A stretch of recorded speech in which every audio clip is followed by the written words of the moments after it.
वाहिगुरू जी का खालसा वाहिगुरू जी की फतेह जी। मेरा नाम डॉक्टर कृपाल सिंह ते वाहिगुरू जी की फतेह। सब नूं जी आया ते साडे प्रोग्राम दा नाम है टिप्स फॉर गुड लाइफ सुखेरे जीवन दे राज। We're thankful to Voice of Manavta TV News and Meghraj Singh for this opportunity for us to discuss life and legacy of Bhai Maharaj Singh. Saaryan nu again welcome to our audience and welcome to our participants. We are expecting several more people to join. They will gradually join us. In the meantime, I want to remind you that the views expressed in this program are strictly speaking views of individual people, not the official policy of Voice of Manavta. And also please subscribe to our program, share it with other people, and send your question which you may have so that we can improve the quality of our program, as well as the kind of things you will like to learn, hear from us more often. Feel free to pass on those messages to Sardar Meghraj Singh. And any kind of financial help is also most welcome to improve the quality of our program. Again, ਸਭ ਨੂੰ ਜੀ ਆਇਆਂ ਤੇ ਵਾਹਿਗੁਰੂ ਜੀ ਕਾ ਖਾਲਸਾ ਵਾਹਿਗੁਰੂ ਜੀ ਕੀ ਫਤਿਹ। ਸਲਾਮ ਨਮਸਤੇ ਰਾਮ ਰਾਮ ਜੋ ਵੀ ਤੁਹਾਡਾ ਪਿਛੋਕੜ ਹੋਵੇ ਪਲੀਜ਼ ਪ੍ਰਵਾਨ ਕਰਨਾ। I want to talk about a little bit our series been going on for a while, and last time we talked about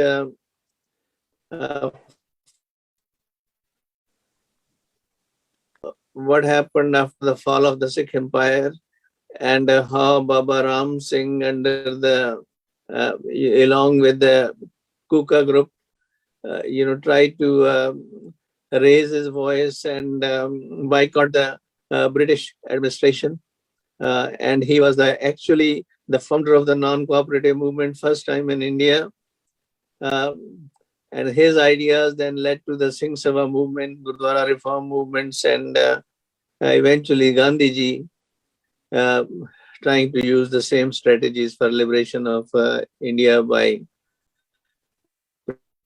practicing satyagraha and non-cooperative movement. The unfortunate part is that these things are not known to many people, not even our own people.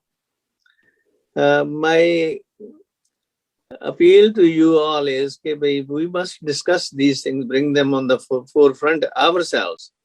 If we don't do it, if we are not really listening to it. We must talk about these things. This is our history. We should talk about the contribution of the Sikhs and the Punjab to the freedom of India, and remind people in different states and different places about these things.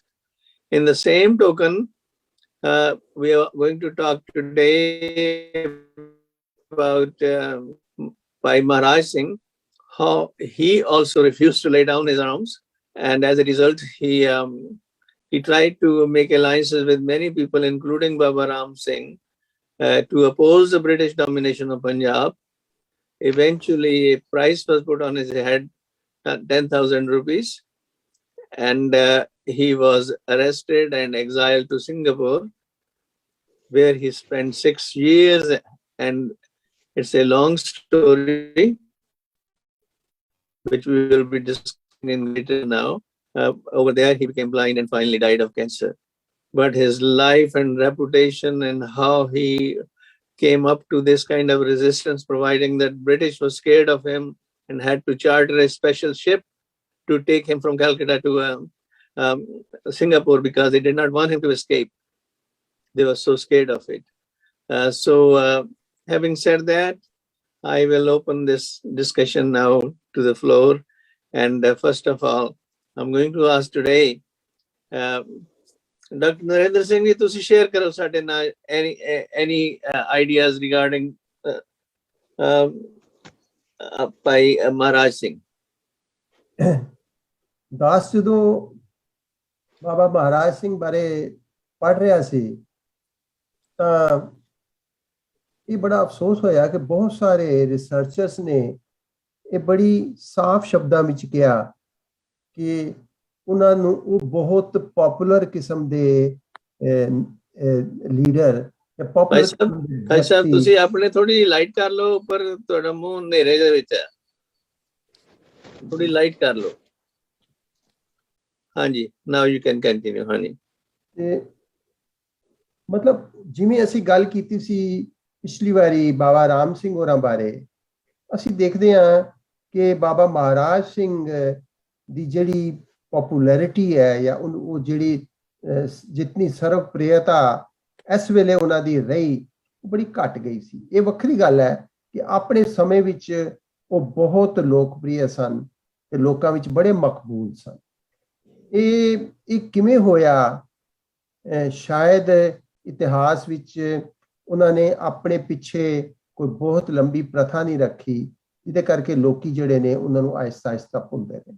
ਮੈਂ ਆਪਣੀ ਵੀ ਗੱਲ ਕਰਾਂ ਤਾਂ ਮੈਨੂੰ ਇਹ ਮਨਜ਼ੂਰ ਕਰਨ 'ਚ ਕੋਈ ਸ਼ੱਕ ਨਹੀਂ, ਮਤਲਬ ਕੋਈ ਵੀ ਦੁਬਿਧਾ ਨਹੀਂ ਕਿ ਮੈਂ ਜਿੰਨਾ ਬਾਬਾ ਰਾਮ ਸਿੰਘ ਹੋਰਾਂ ਬਾਰੇ ਜਾਣਦਾ ਸਾਂ ਉਹਨਾਂ ਬਾਬਾ ਮਹਾਰਾਜ ਸਿੰਘ ਹੋਰਾਂ ਬਾਰੇ ਨਹੀਂ ਜਾਣਦਾ।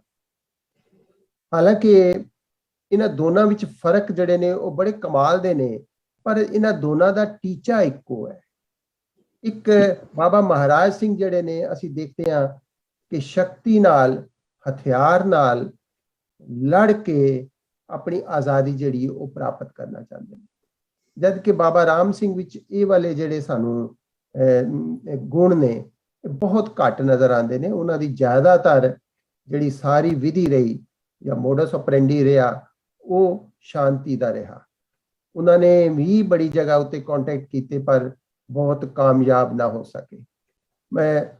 ਬਾਬਾ ਮਹਾਰਾਜ ਸਿੰਘ ਜਿਹੜੇ ਨੇ ਉਹ ਉਸ ਤੋਂ ਪਹਿਲੇ ਇੱਕ ਐਸੀ ਟ੍ਰੈਡੀਸ਼ਨ ਛੋੜ ਕੇ ਜਾ ਰਹੇ ਨੇ ਜਿਹਦੇ ਚੋਂ ਇਹ ਕਹਿੰਦੇ ਨੇ ਕਿ ਲੜ ਕੇ, ਲੋਕਾਂ ਨੂੰ ਇਕੱਠਾ ਕਰਕੇ, ਹਥਿਆਰ ਚੁੱਕ ਕੇ ਇੱਕ ਬੇਸ਼ੱਕ ਬਹੁਤ ਵੱਡੀ ਉਹ ਗਣਤੰਤਰ ਹੈ ਪਰ ਉਹਦੇ ਨਾਲ ਲੜਿਆ ਜਾ ਸਕਦਾ ਹੈ। ਬ੍ਰਿਟਿਸ਼ ਥੈਂਕ ਯੂ ਜੀ ਨਾਲ ਲੜਿਆ ਜਾ ਸਕਦਾ। ਥੈਂਕ ਯੂ ਡਾਕਟਰ ਸਾਹਿਬ। ਫਿਰ ਲਾਈਟ ਇਨਕਰੀਜ਼ ਕਰੋ ਆਪਣੇ ਉੱਤੇ, ਫੇਸ ਦੇ ਉੱਤੇ ਦਿਸ ਨਹੀਂ ਰਿਹਾ। ਗਿਆਨੀ ਸੁੱਚਾ ਸਿੰਘ ਜੀ ਵੈਲਕਮ। ਤੇ ਤੁਸੀਂ ਆਪਣੇ ਕੁਝ ਵਿਚਾਰ ਸ਼ੇਅਰ ਕਰੋ ਭਾਈ ਮਹਾਰਾਜ ਸਿੰਘ ਬਾਬਤ।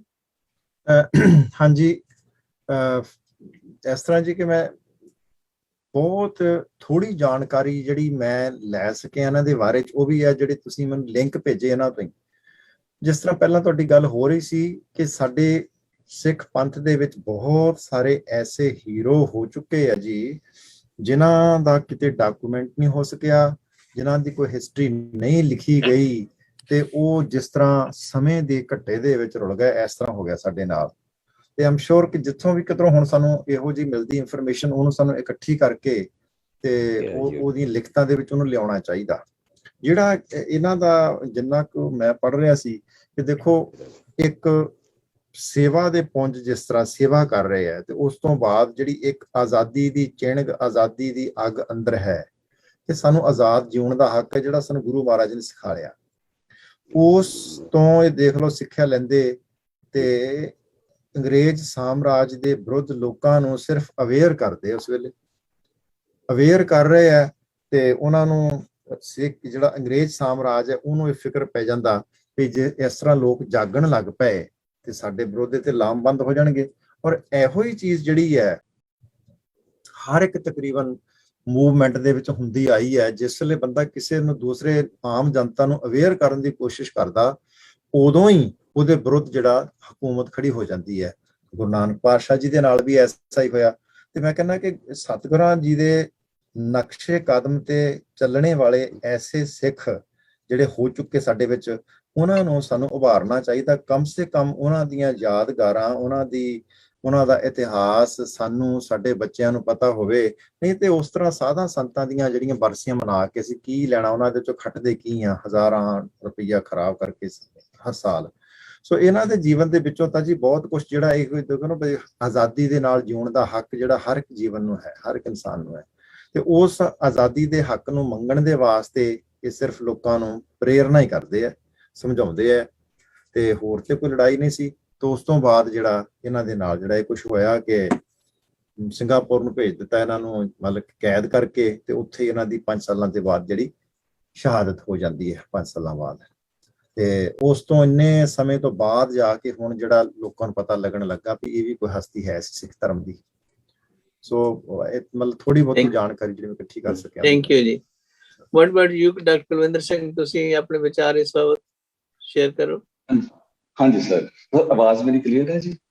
ਹਾਂਜੀ ਆਵਾਜ਼ ਠੀਕ ਆ ਰਹੀ ਹੈ? ਆਵਾਜ਼ ਠੀਕ। ਹਾਂਜੀ ਹਾਂਜੀ ਪਹਿਲਾਂ ਤੇ ਸਭ ਤੋਂ ਇਹੀ ਹੈ, ਦੇਖੋ ਜਿਸ ਤਰ੍ਹਾਂ ਡਾਕਟਰ ਨਰਿੰਦਰ ਸਿੰਘ ਜੀ ਨੇ ਕਿਹਾ, ਉਹਨਾਂ ਨੇ ਸਵਾਲ ਰੇਸ ਕੀਤਾ ਹੈ ਕਿ ਬਾਬਾ ਰਾਮ ਸਿੰਘ ਜੀ ਜਿਹੜੇ ਉਹਨਾਂ ਨੇ ਵਾਇਲੈਂਸ ਨੂੰ ਨਹੀਂ ਵਰਤਿਆ, ਉਹ ਬਹੁਤਾ ਸ਼ਾਂਤਮਈ ਢੰਗ ਨਾਲ ਵਾਇਲੈਂਸ ਤੇ ਉਹਨਾਂ ਵੀ ਵਰਤੀ, ਲੇਕਿਨ ਜੰਗਾਂ ਨਹੀਂ ਬਹੁਤੀਆਂ ਲੜੀਆਂ ਉਹਦੇ ਨਾਲ, ਹਕੂਮਤ ਦੇ ਨਾਲ। ਲੇਕਿਨ ਜਿਹੜੇ ਬਾਬਾ ਮਹਾਰਾਜ ਸਿੰਘ ਜੀ ਸਨ, ਇਹਨਾਂ ਨੇ ਆਰਮੀ ਨੂੰ ਗੈਦਰ ਕੀਤਾ ਤੇ ਸਭ ਕੁਝ ਕੀਤਾ। ਉਹਦੇ ਵਾਸਤੇ ਇੱਕ ਮੈਂ ਚੀਜ਼ ਸ਼ੇਅਰ ਕਰਨੀ ਚਾਹੁੰਦਾ ਹਾਂ ਕਿ ਜਿਹੜੀ ਮੇਰੀ ਪਹਿਲੀ ਗਵਰਨਮੈਂਟ ਜੌਬ ਸੀ ਨਾ, ਉਹ ਮੇਰੀ ਪੋਸਟਿੰਗ ਸੀ ਅੰਮ੍ਰਿਤਸਰ ਚ ਟਾਹਲੀ ਸਾਹਿਬ। ਤੇ ਟਾਹਲੀ ਸਾਹਿਬ ਜਿਹੜਾ ਗੁਰਦੁਆਰਾ ਸਾਹਿਬ ਸੀ, ਉਹ ਬਾਬਾ ਵੀਰ ਸਿੰਘ ਜੀ ਨਰੰਗਾਬਾਦ ਵਾਲਿਆਂ ਦਾ ਸਥਾਨ ਸੀ। ਹਾਂਜੀ ਬਾਬਾ ਵੀਰ ਸਿੰਘ ਤੇ ਬਾਬਾ ਵੀਰ ਸਿੰਘ ਜੀ ਨਰੰਗਾਬਾਦ ਵਾਲਿਆਂ ਤੋਂ ਹੀ ਜਿਹੜੇ ਬਾਬਾ ਮਹਾਰਾਜ ਸਿੰਘ ਜੀ ਸਨ, ਇਹ ਮਤਲਬ ਉਹਨਾਂ ਦੇ ਸਨ, ਕਹ ਲੋ ਪੈਰੋਕਾਰ। ਤੇ ਬਾਬਾ ਵੀਰ ਸਿੰਘ ਜੀ ਨਰੰਗਾਬਾਦ ਬਾਰੇ ਮੈਨੂੰ ਉਦੋਂ ਪਤਾ ਲੱਗਾ ਹਿਸਟਰੀ ਵਿੱਚ ਕਿ ਉਹਨਾਂ ਦੇ ਨਾਂ ਤੇ ਆਲ ਓਵਰ ਇੰਡੀਆ 365 ਗੁਰਦੁਆਰਾ ਸਾਹਿਬ। ਰੀਅਲੀ? ਤੇ ਇੰਨਾ ਉਹਨਾਂ ਦਾ ਪ੍ਰਚਾਰ ਸੀ। ਹਾਂਜੀ ਤੇ ਹਾਂਜੀ, ਸੋ ਪਹਿਲੀ ਗੱਲ ਤੇ ਜੋ ਡਾਕਟਰ ਸਾਹਿਬ ਨੇ ਕਿਹਾ, ਮੈਨੂੰ ਜੋ ਉੱਥੋਂ ਲੱਗਾ ਹੈ ਕਿ ਇਹ ਕਿਸ ਤਰ੍ਹਾਂ, ਜਿੱਦਾਂ ਅਸੀਂ ਸੋਚਦੇ ਹਾਂ ਕਿ ਇਹ ਕਿਉਂ ਹੋਇਆ ਕਿ ਬਾਬਾ ਰਾਮ ਸਿੰਘ ਜੀ ਜਿਹੜੇ ਉਹਨਾਂ ਨੇ ਫੌਜਾਂ ਨਹੀਂ ਇਕੱਠੀਆਂ ਕੀਤੀਆਂ ਤੇ ਬਾਬਾ ਮਹਾਰਾਜ ਸਿੰਘ ਜੀ ਨੇ ਕੀਤੀਆਂ। ਉਹ ਮੈਨੂੰ ਇਹ ਲੱਗਦਾ ਹੈ, ਮਹਿਸੂਸ ਕਰਦਾ ਮੈਂ ਕਿ ਹਰ ਸਮੇਂ ਦੀ ਜਿਹੜੀ ਨਾ ਲੋੜ ਹੁੰਦੀ ਹੈ ਤੇ ਸਮੇਂ ਦੀ ਮਜਬੂਰੀ ਵੀ ਹੁੰਦੀ ਹੈ। ਬਾਬਾ ਰਾਮ ਸਿੰਘ ਜੀ ਨੇ ਆਪਣੇ ਰਿਸੋਰਸਿਸ ਦੇਖ ਕੇ, ਜੋ ਕੁਝ ਉਸ ਵੇਲੇ ਰਿਸੋਰਸਿਸ ਸਨ, ਪਤਾ ਹੁੰਦਾ ਹੈ ਕਿ ਅਸੀਂ ਸਿੱਧੀ ਹਕੂਮਤ ਨਾਲ ਟੱਕਰ ਨਹੀਂ ਲੈ ਸਕਦੇ, ਪਰ ਉਸ ਵੇਲੇ ਜੋ ਅਸੀਂ ਕਰ ਸਕਦੇ ਹੁੰਦੇ ਆ, ਉਹ ਕਰਨਾ ਵੀ ਬੜਾ ਇੰਪੋਰਟੈਂਟ ਹੁੰਦਾ। ਤੇ ਉਹਨਾਂ ਨੇ ਹਕੂਮਤ ਨੂੰ ਚੈਲੰਜ ਕੀਤਾ, ਭਾਵੇਂ ਡਾਇਰੈਕਟਲੀ ਨਹੀਂ ਕੀਤਾ, ਲੇਕਿਨ ਜਿਹੜੀਆਂ ਚੀਜ਼ਾਂ ਜਿੱਦਾਂ ਬੁੱਚੜਾਂ ਨੂੰ ਮਾਰਨਾ, ਉਹਨਾਂ ਨੇ ਦੇਖਿਆ ਜਿੱਥੇ ਜਿੱਥੇ ਉਹ ਆਪਣਾ ਐਕਸ਼ਨ ਦੇ ਸਕਦੇ ਸਨ, ਉਹਨਾਂ ਨੇ ਐਕਸ਼ਨ ਦਿੱਤਾ।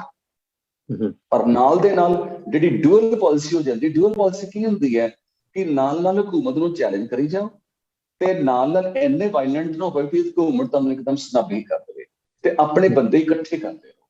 ਸੋ ਬੰਦੇ ਇਕੱਠੇ ਕਰਨ ਵਾਸਤੇ ਹਮੇਸ਼ਾ ਸ਼ਾਂਤਮਈ ਤਰੀਕਾ ਹੀ ਹੁੰਦਾ ਜਿਹਦੇ ਚ ਤੁਸੀਂ ਪਬਲਿਕ ਚ ਵਿਚਰ ਸਕਦੇ ਹੋ। ਤੇ ਜਦੋਂ ਤੱਕ ਤੁਸੀਂ ਹਕੂਮਤ ਨੂੰ ਚੈਲੰਜ ਨਹੀਂ ਕਰਦੇ, ਹਕੂਮਤ ਤੁਹਾਡੀ ਹਕੂਮਤ ਨੂੰ ਮੰਨਣ ਨੂੰ ਤਿਆਰ ਨਹੀਂ ਹੁੰਦੀ ਕਿ ਤੁਸੀਂ ਐਗਜ਼ਿਸਟ ਕਰਦੇ ਹੋ। ਸੋ ਹਕੂਮਤ ਨੂੰ ਆਪਣੀ ਪ੍ਰੈਜ਼ੈਂਸ ਮਹਿਸੂਸ ਕਰਾਉਣ ਲਈ ਜ਼ਰੂਰੀ ਹੁੰਦਾ ਹੈ। ਦੂਸਰੀ ਗੱਲ, ਪ੍ਰੋਫੈਸਰ ਸੁੱਚਾ ਸਿੰਘ ਜੀ ਜਿਹੜੀ ਗੱਲ ਕਹਿ ਰਹੇ ਸਨ ਕਿ ਮਤਲਬ ਹੀਰੋਸ ਡਾਕੂਮੈਂਟ ਨਹੀਂ ਹੁੰਦੇ, ਉਹ ਬਿਲਕੁਲ ਸਹੀ ਗੱਲ ਹੈ ਪ੍ਰੋਫੈਸਰ ਸਾਹਿਬ ਦੀ ਕਿ ਬੜੇ ਵੱਡੇ, ਮੈਂ ਆਪ ਪਹਿਲੀ ਵਾਰੀ ਮਹਾਰਾਜ ਬਾਰੇ ਸੁਣਿਆ, ਮੈਂ ਇਹਨਾਂ ਦਾ ਉਦੋਂ ਬਾਬਾ ਵੀਰ ਸਿੰਘ ਜੀ ਨਾਲ ਨਾਂ ਤੇ ਸੁਣਿਆ, ਲੇਕਿਨ ਕਦੇ ਇੰਪੋਰਟੈਂਸ ਦਿੱਤੀ ਲੱਗਾ ਕੋਈ ਆਮ ਗੁਰਸਿੱਖ ਹੋਏਗਾ ਜਿਹਦਾ ਨਾਂ ਆਇਆ। ਪਹਿਲੀ ਵਾਰੀ ਇਹਨਾਂ ਨੂੰ ਡਿਟੇਲ ਚ ਪੜਿਆ। ਹੁਣ ਡਾਕੂਮੈਂਟ ਕਿਉਂ ਨਹੀਂ ਹੁੰਦਾ? ਡਾਕੂਮੈਂਟੇਸ਼ਨ ਹਮੇਸ਼ਾ ਉਸ ਬੰਦੇ ਦੀ ਹੁੰਦੀ ਹੈ ਜਿਹੜਾ ਆਮ ਪਬਲਿਕ ਵਿੱਚ ਰਹੇ, ਫ੍ਰੀਲੀ। ਜਿਹੜਾ ਸ਼ਸਤਰਧਾਰੀ ਹੁੰਦਾ ਹੈ, ਸਿਪਾਹੀ ਹੁੰਦਾ ਹੈ, ਉਹਦੀ ਜਿਹੜੀ ਜ਼ਿਆਦਾ ਜ਼ਿੰਦਗੀ ਹੈਗੀ ਹੈ ਉਹ ਜੰਗਜੂ ਇਹਨਾਂ ਚੀਜ਼ਾਂ 'ਚ ਨਿਕਲ ਜਾਂਦੀ ਹੈ ਤੇ ਰਾਈਟਿੰਗ ਵਾਲੇ ਪਾਸੇ ਨੈਚੁਰਲੀ ਇੰਨੀ ਤਵੱਜੋ ਨਹੀਂ ਜਾਂਦੀ। ਮੈਨੂੰ ਇਸ ਤਰ੍ਹਾਂ ਲੱਗਾ ਕਿ ਇਹ ਵੀ ਰੀਜ਼ਨ ਹੋ ਸਕਦਾ ਹੈ ਕਿ ਏਡੇ ਵੱਡੇ ਜਿਹੜੇ ਯੋਧੇ ਸਨ ਉਹ ਡਾਕੂਮੈਂਟ ਕਿਉਂ ਨਹੀਂ ਹੋ ਸਕੇ। ਥੈਂਕ ਯੂ ਜੀ, ਥੈਂਕ ਯੂ।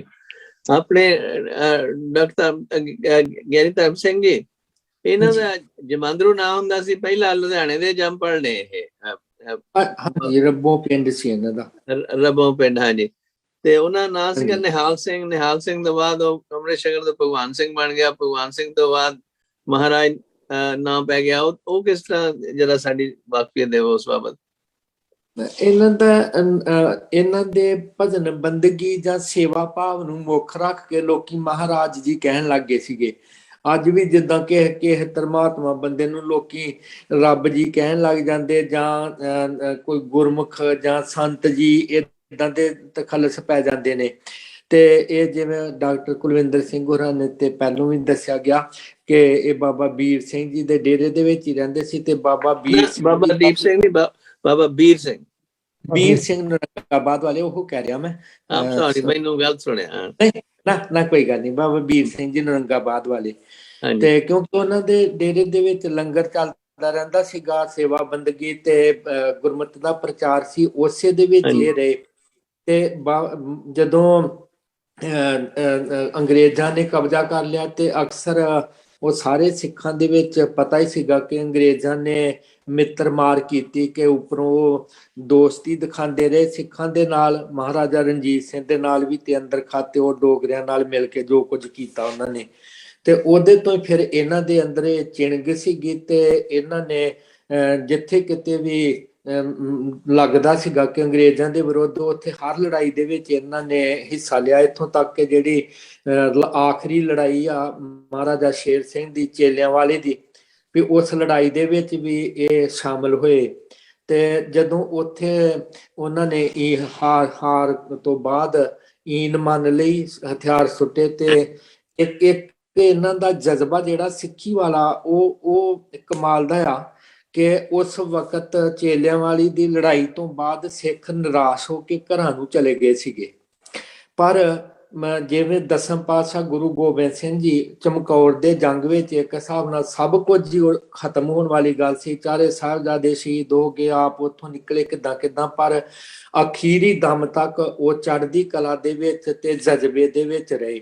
ਇਸੇ ਤਰ੍ਹਾਂ ਭਾਈ ਮਹਾਰਾਜ ਸਿੰਘ ਜਿਹੜੇ ਆ, ਇਹਨਾਂ ਨੇ ਨਿਰਾਸ਼ ਨਹੀਂ ਹੋਏ, ਇਹਨਾਂ ਨੇ ਆਖਰੀ ਯਤਨ ਕੀਤੇ ਅਖੀਰ ਤੱਕ ਕਿ ਸ਼ਸਤਰਧਾਰੀ ਹੋ ਕੇ ਤੇ ਅੰਗਰੇਜ਼ਾਂ ਦੇ ਨਾਲ ਟੱਕਰ ਲੈਣ ਦਾ। ਜੇ ਉਸ ਵਕਤ ਸਾਰੇ ਸਿੱਖ ਇਸ ਜਜ਼ਬੇ ਨੂੰ ਪ੍ਰਣਾਏ ਰਹਿੰਦੇ ਤੇ ਹੋ ਸਕਦਾ ਕਿ ਅੰਗਰੇਜ਼ਾਂ ਦਾ ਜਿਹੜਾ ਕਬਜ਼ਾ ਪੰਜਾਬ ਤੇ ਨਾ ਹੀ ਹੁੰਦਾ। That's a good point, ਹਾਂਜੀ, good point. Thank you for sharing. Doctor Vasu, ਤੁਸੀਂ ਹੁਣ ਆਪਣੇ ਵਿਚਾਰ ਸੁਣਿਆ, ਬਾਕੀ ਸਾਰਿਆਂ ਦੇ ਤੁਸੀਂ ਐਡ ਕਰੋ ਇਹਦੇ ਵਿੱਚ, ਤੁਹਾਡਾ ਕੀ ਖਿਆਲ ਹੈ ਇਹਨਾਂ ਦੀ ਜੀਵਨੀ ਬਾਬਤ?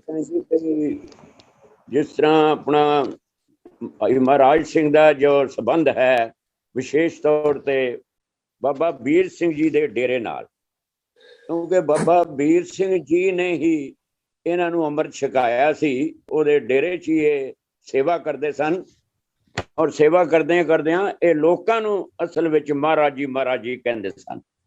ਜਿਹਨੂੰ ਵੀ ਮਿਲਣਾ ਮਹਾਰਾਜ ਜੀ, ਉਹ ਫਿਰ ਲੋਕਾਂ ਨੇ ਇਹਨਾਂ ਦਾ ਨਾਂ ਹੀ ਮਹਾਰਾਜ ਪਾ ਦਿੱਤਾ। ਵੀਰ ਸਿੰਘ ਨੇ ਇਹਨਾਂ ਨੂੰ ਅੰਮ੍ਰਿਤ ਛਕਾਇਆ ਔਰ ਸਿੱਖਿਆ ਦਿੱਤੀ ਬਈ ਤੂੰ ਗੁਰੂ ਦੀ ਸੇਵਾ 'ਚ ਹਰ ਸਾਹ ਲਾ ਦੇਣਾ, ਔਰ ਮਾਈਂਡ ਜਿਹਨੂੰ ਅਲਰਟ ਰੱਖੇਗਾ ਬਾਣੀ ਦੇ ਵਿੱਚ, ਤੇ ਤੇਰੇ ਮਨ ਔਰ ਤੇਰੇ ਵਿਚਾਰ ਪੋਲਿਊਟ ਨਹੀਂ ਹੋਣਗੇ। ਹਰ ਵੇਲੇ ਤੂੰ ਗੁਰੂ ਦੇ ਸਾਹ ਦੇ ਨਾਲ ਜੀਣਾ ਹੈ। ਇਸ ਤਰ੍ਹਾਂ ਇਹ ਜਿਹੜਾ ਡੇਰਾ ਸੀ ਨਾ ਬਾਬਾ ਵੀਰ ਸਿੰਘ ਜੀ ਦਾ, ਇਹ ਮਹਾਰਾਜਾ ਰਣਜੀਤ ਸਿੰਘ ਤੋਂ ਬਾਅਦ ਜਿਹੜੀ ਡੋਗਰਾ ਡੋਮੀਨੈਂਸ ਹੈ, ਜਿਹੜੀ ਮਹਾਰਾਜਾ ਰਣਜੀਤ ਸਿੰਘ ਬਾਅਦ ਜਿਹੜੇ ਡੋਗਰੇ ਜ਼ਿਆਦਾ ਪ੍ਰਭਤਾ ਵਿੱਚ ਆ ਗਏ, ਔਰ ਇਹ ਡੇਰਾ ਜਿਹੜਾ ਉਹਦਾ ਵਿਰੋਧ ਕਰਦਾ ਸੀ, ਡੋਗਰਾ ਡੋਮੀਨੈਂਸ ਦੇ ਵਿਰੋਧ ਸੀ। ਔਰ ਇੱਥੇ 3000 ਬਾਬਾ ਵੀਰ ਸਿੰਘ ਦੇ ਕੋਲ ਘੋੜਸਵਾਰ ਸਨ ਔਰ 1200 ਬੰਦੂਕਚੀ ਸਨ। ਔਰ ਮਹਾਰਾਜਾ ਹੀਰਾ ਸਿੰਘ ਜਿਹੜਾ ਡੋਗਰਾ ਸੀ, ਉਸ ਨੇ ਇਸ ਡੇਰੇ ਤੇ ਫਿਰ ਹੱਲਾ ਕਰ ਦਿੱਤਾ, ਕਿਉਂਕਿ ਇੱਥੇ ਜਿਹੜੇ ਸਿੱਖ ਰਾਜ ਦੇ ਹੋਰ ਵੀ ਕਈ ਸਤਾਏ ਸ਼ਰਨਾਰਥੀ ਸਨ, ਇੱਥੇ ਆ ਕੇ ਰਹਿੰਦੇ ਸਨ। ਔਰ ਇਹ ਬਗਾਵਤ ਦੀ ਜਿਹੜੀ ਚਿਣਗ ਹੈ, ਇਹ ਡੇਰਾ ਹੀ ਜਿਹੜਾ ਲਗਾਈ ਬੈਠਾ ਸੀ। ਔਰ ਹੀਰਾ ਸਿੰਘ ਨੇ, ਮਹਾਰਾਜਾ ਹੀਰਾ ਸਿੰਘ ਨੇ 20,000 ਸਿਪਾਹੀ ਲੈ ਕੇ ਤੇ ਇੱਥੇ ਹੱਲਾ ਕਰਤਾ, ਔਰ ਉਹਦੇ 'ਚ ਬਾਬਾ ਵੀਰ ਸਿੰਘ ਜੀ ਸ਼ਹੀਦ ਹੋ ਗਏ, ਔਰ ਕੰਵਰ ਜਿਹੜਾ ਕਸ਼ਮੀਰਾ ਸਿੰਘ ਸੀ ਉਹ ਵੀ ਸ਼ਹੀਦ ਹੋਇਆ, ਤੇ ਇਕੱਤਰ ਸਿੰਘ ਸੰਧਾਵਾਲੀਆ। ਇਸ ਤਰ੍ਹਾਂ ਜਦੋਂ ਇਹ ਜਿਹੜਾ ਸ਼ਾਹ ਮੁਹੰਮਦ ਹੋਇਆ ਕਵੀ, ਉਹਨੇ ਵੀ ਜ਼ਿਕਰ ਕੀਤਾ ਇਸ ਜਿਹੜਾ ਹੱਲੇ ਦਾ।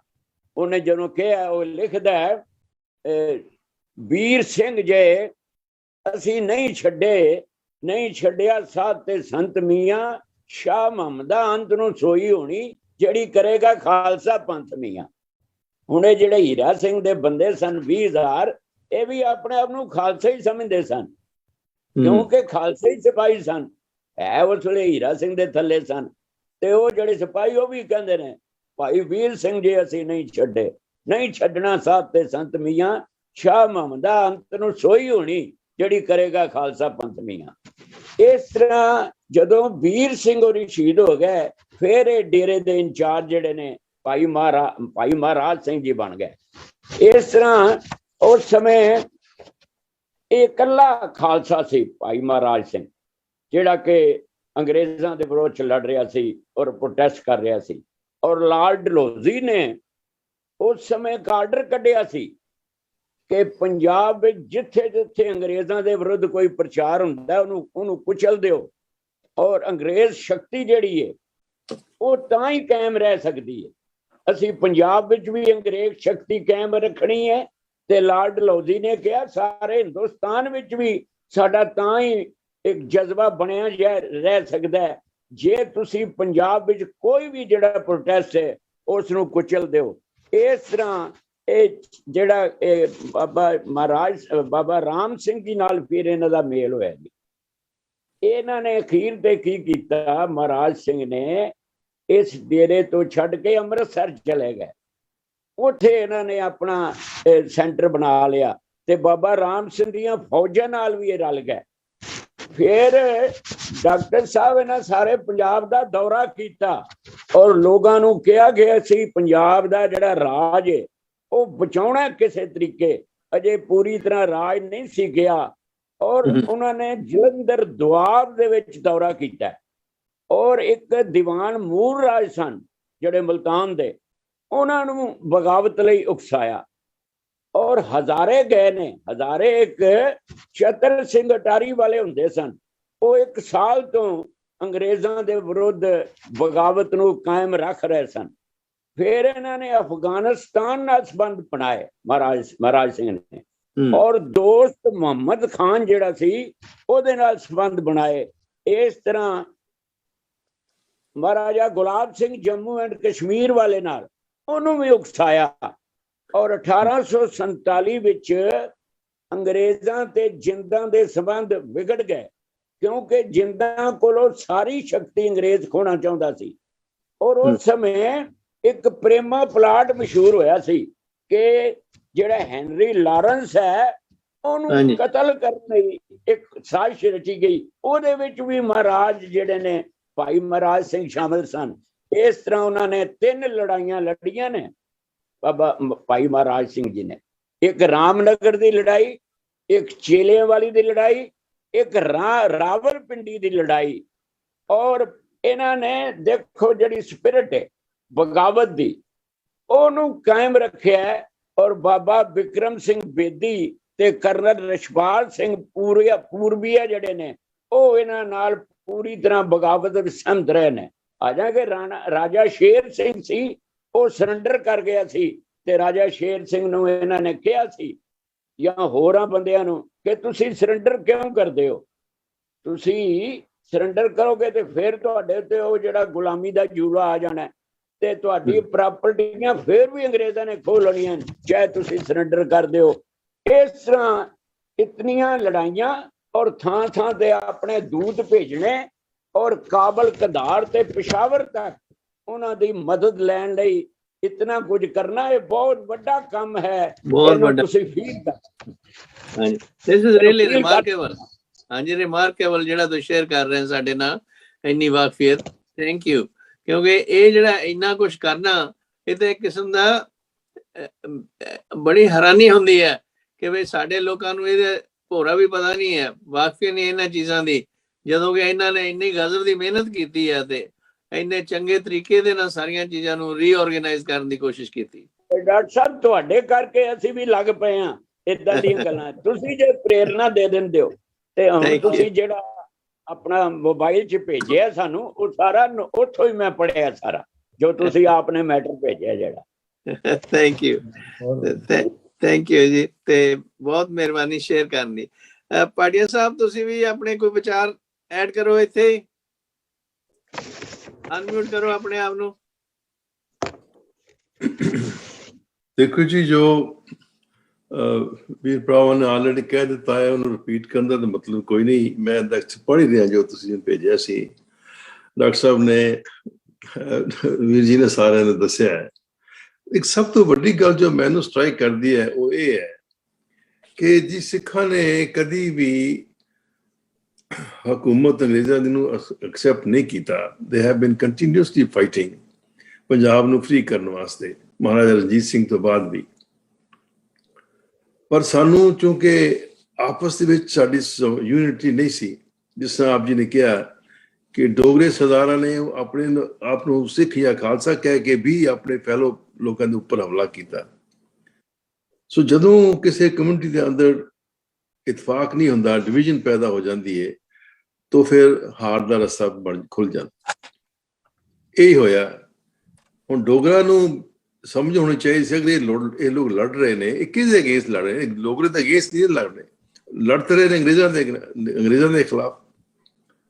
ਤੋ ਇਹ ਗੱਲ ਜਿਹੜੀ ਹੈ ਉਹ ਨਹੀਂ ਸਮਝੇ, ਔਰ ਆਪਸ ਦੇ ਵਿੱਚ ਇਸ ਲੜਾਈ ਦੇ ਵਿੱਚ ਸਾਡੀ ਹਾਰ ਹੋਈ। ਇਹ ਵੀ ਮੈਂ ਕਿਤਾਬ 'ਚ ਪੜ੍ਹਿਆ ਸੀ ਕਿ ਉਹ ਕਿਤਾਬ ਬਾਈ ਖੁਸ਼ਵੰਤ ਸਿੰਘ ਸੀ, ਕਿਤਾਬ ਸੀ ਫਾਲ ਆਫ ਸਿੱਖ ਐਮਪਾਇਰ।